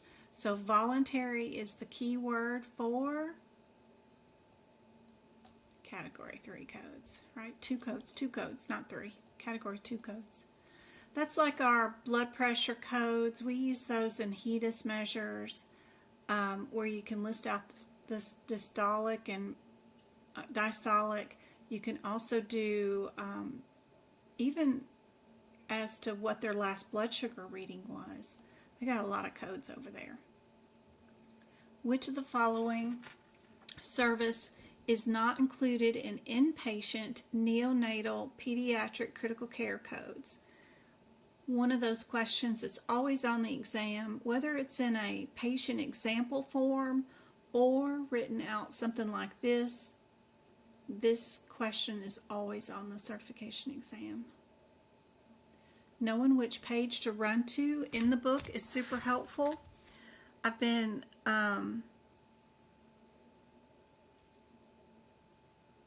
taking pictures and collecting a list of all the key pages in the CPT book for 2025 year so that you guys can run straight to those codes. So that'll be one of my E&M pages that I do have noted for sure. And is it that one? It's not that one. It's this one. It's the green tab. So that page is page 50 of this year's guidelines. It's right here for 2025 year. Almost finished with this list of which pages to have tabbed that are important. Have practice exam question areas on those pages so that I can have it all in one list this year.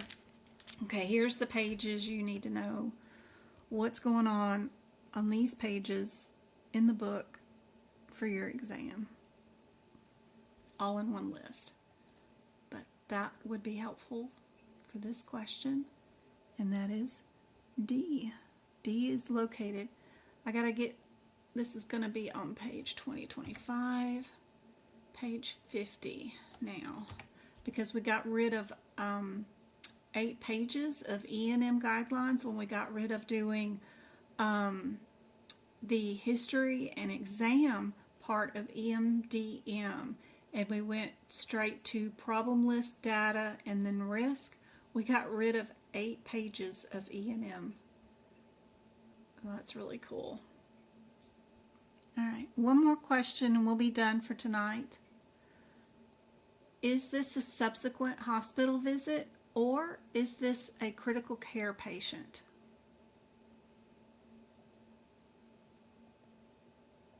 This is our patient in ICU who is in respiratory failure. The MD is called to the patient where we intubate and vent the patient.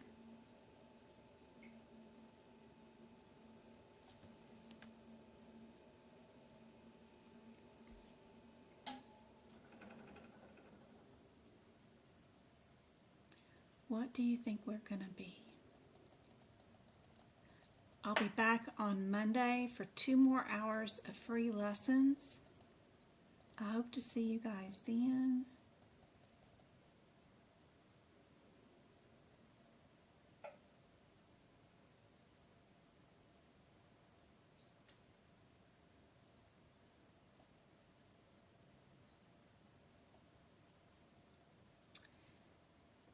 If our total time for critical care is 30 minutes, and that time includes the performance of intubation, we have to take 5 minutes off for the intubation because we are going to bill for intubation.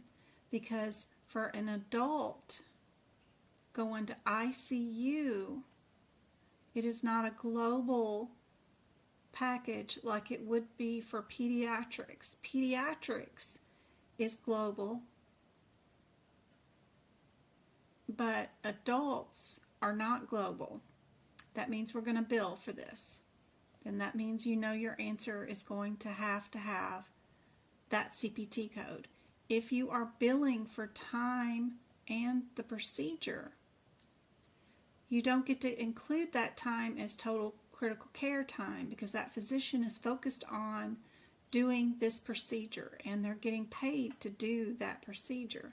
And that's double billing and fraud if you count it as critical care time because we're getting paid to do it here. So you have to take 5 minutes off of critical care because we're going to bill for intubating, which means we only did critical care for 25 minutes, which makes it no longer liable for critical care billing, which means it's only a subsequent hospital visit, which means we're going to bill C.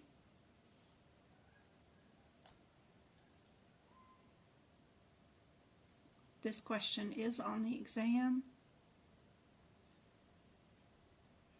For sure, 100% on the exam. It is intentionally put there and meant to confuse you because this is a difficult guideline that not a lot of people would know.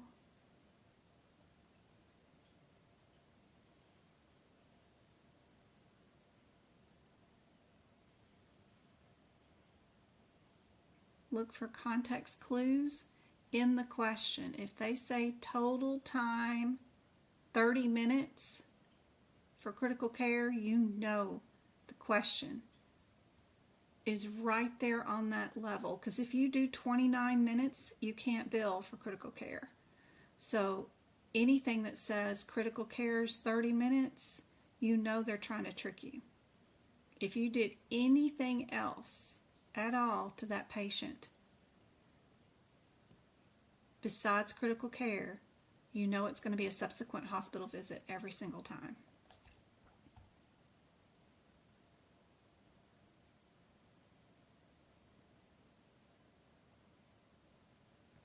I hope this has been super helpful. I love you guys. I'm so proud of you guys.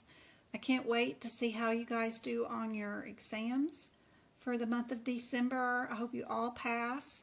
I don't know whether I'm going to do my workshop on December the 8th or the 22nd, but I am going to have a workshop on one of those days. I just haven't decided yet what we're going to do on which day. I'll eventually get it figured out and planned. It'll be completely free workshop for everybody, and I'm trying to do it for the 8th. It's just life has been really busy, so I'm hoping to have it done by then and built all the questions and stuff for that, because I know a lot of you have got exams coming up after the 8th, so I'd love to do one more workshop before then, and it's free for everybody, so hopefully that will help out. For now, I'm going to go get me some more ham and turkey and whatever else is left over that the kids haven't squandered down, because all I've had is this pecan pie over here and some chocolate covered popcorn. So I'm going to go eat me something and finish up this what pages of the CPT book do I need to have marked for 2025. Finish that task up, and I hope this has been helpful. And I will see you guys on Sunday and on Monday. 12:11 Katie did. Oh my gosh, Katie. And I know you want to tutor again before then too, so we got to get that done. So does Go-Kart. She wants to tutor again too before long, so maybe we could do a group one. That guideline, Haley, is located around page 50, but you know what book I found it in that has a more clearer description of it? Is actually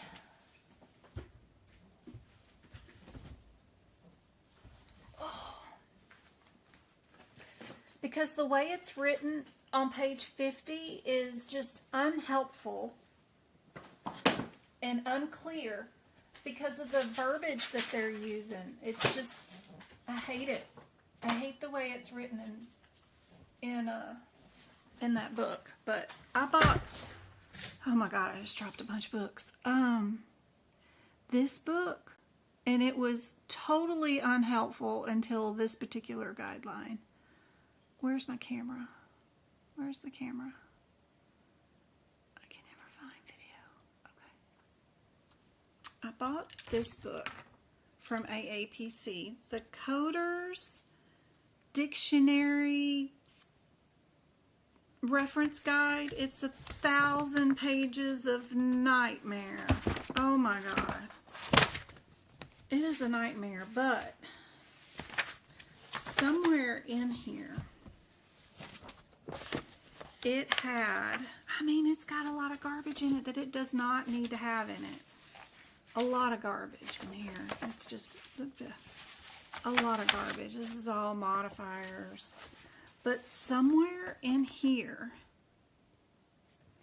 it finally, 500, almost 600 pages into it, it has something called an E&M survival guide. And in here, it talks about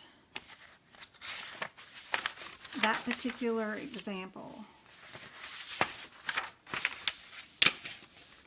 It's got a lot of outdated guidelines in it, so don't buy it now unless they've got it updated. But somewhere in here,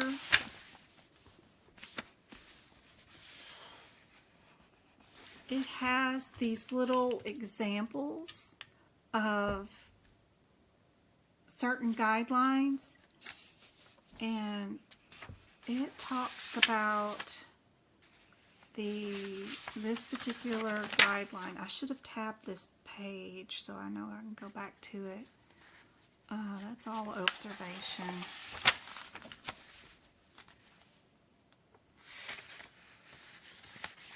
It's right in these pages with all these little examples. It talks about this particular example and the pediatric example. The one that the pediatric intubation, once they're already admitted into PICU, you won't bill for that intubation if they're in PICU, but if it was an adult and you're seeing them as a subsequent ICU patient, you do bill for intubation. It talks about those two particular examples in this book. Somewhere. I just have to find it again. But because the guidelines in that CPT book are unhelpful. The way they have it written, it was not helpful. This did a really good explanation. I'll see if I can't find it for our Monday Live again while I got this book open, but it's in here somewhere. Somewhere in these little pages. See, they got these little question. Answer is this. Here's our question. What's this? That's facility transfer. It's in here somewhere. But I know it'd take me too long to find it to be on this recording, so I know it's here somewhere.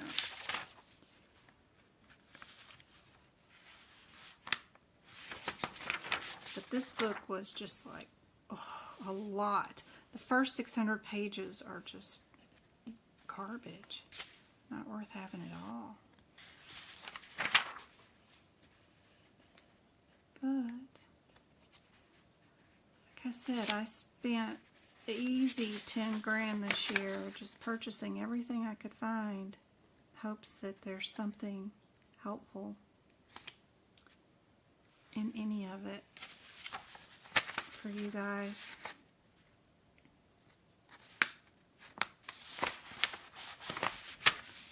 Anyway, I'll try to find this for Monday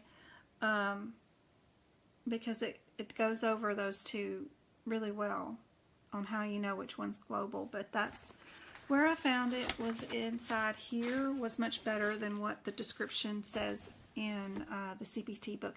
you have to look at your inpatient admit guidelines in front of codes 99221. Then you have to look at these NICU PEDS code guidelines before the codes 99471. And then you mesh those two together, and that's how you come up with the correct guidelines for what they've got going on right here in their rationales for this particular patient.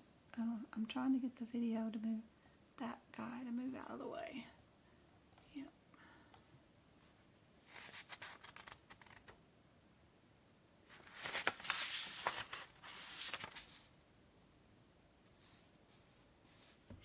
See these examples, like this example that they have listed way down here? It's talking about an example of a patient in the ER with abdominal pain, dizziness, and nausea. I think I remember that from the certification exam. So sometimes when you buy some of their obscure stuff, it's listed there. Stuff that they might use for their exam questions. Here's one about admit hospital, but I'm looking for one for subsequent hospital visit. And then it goes into the PICU.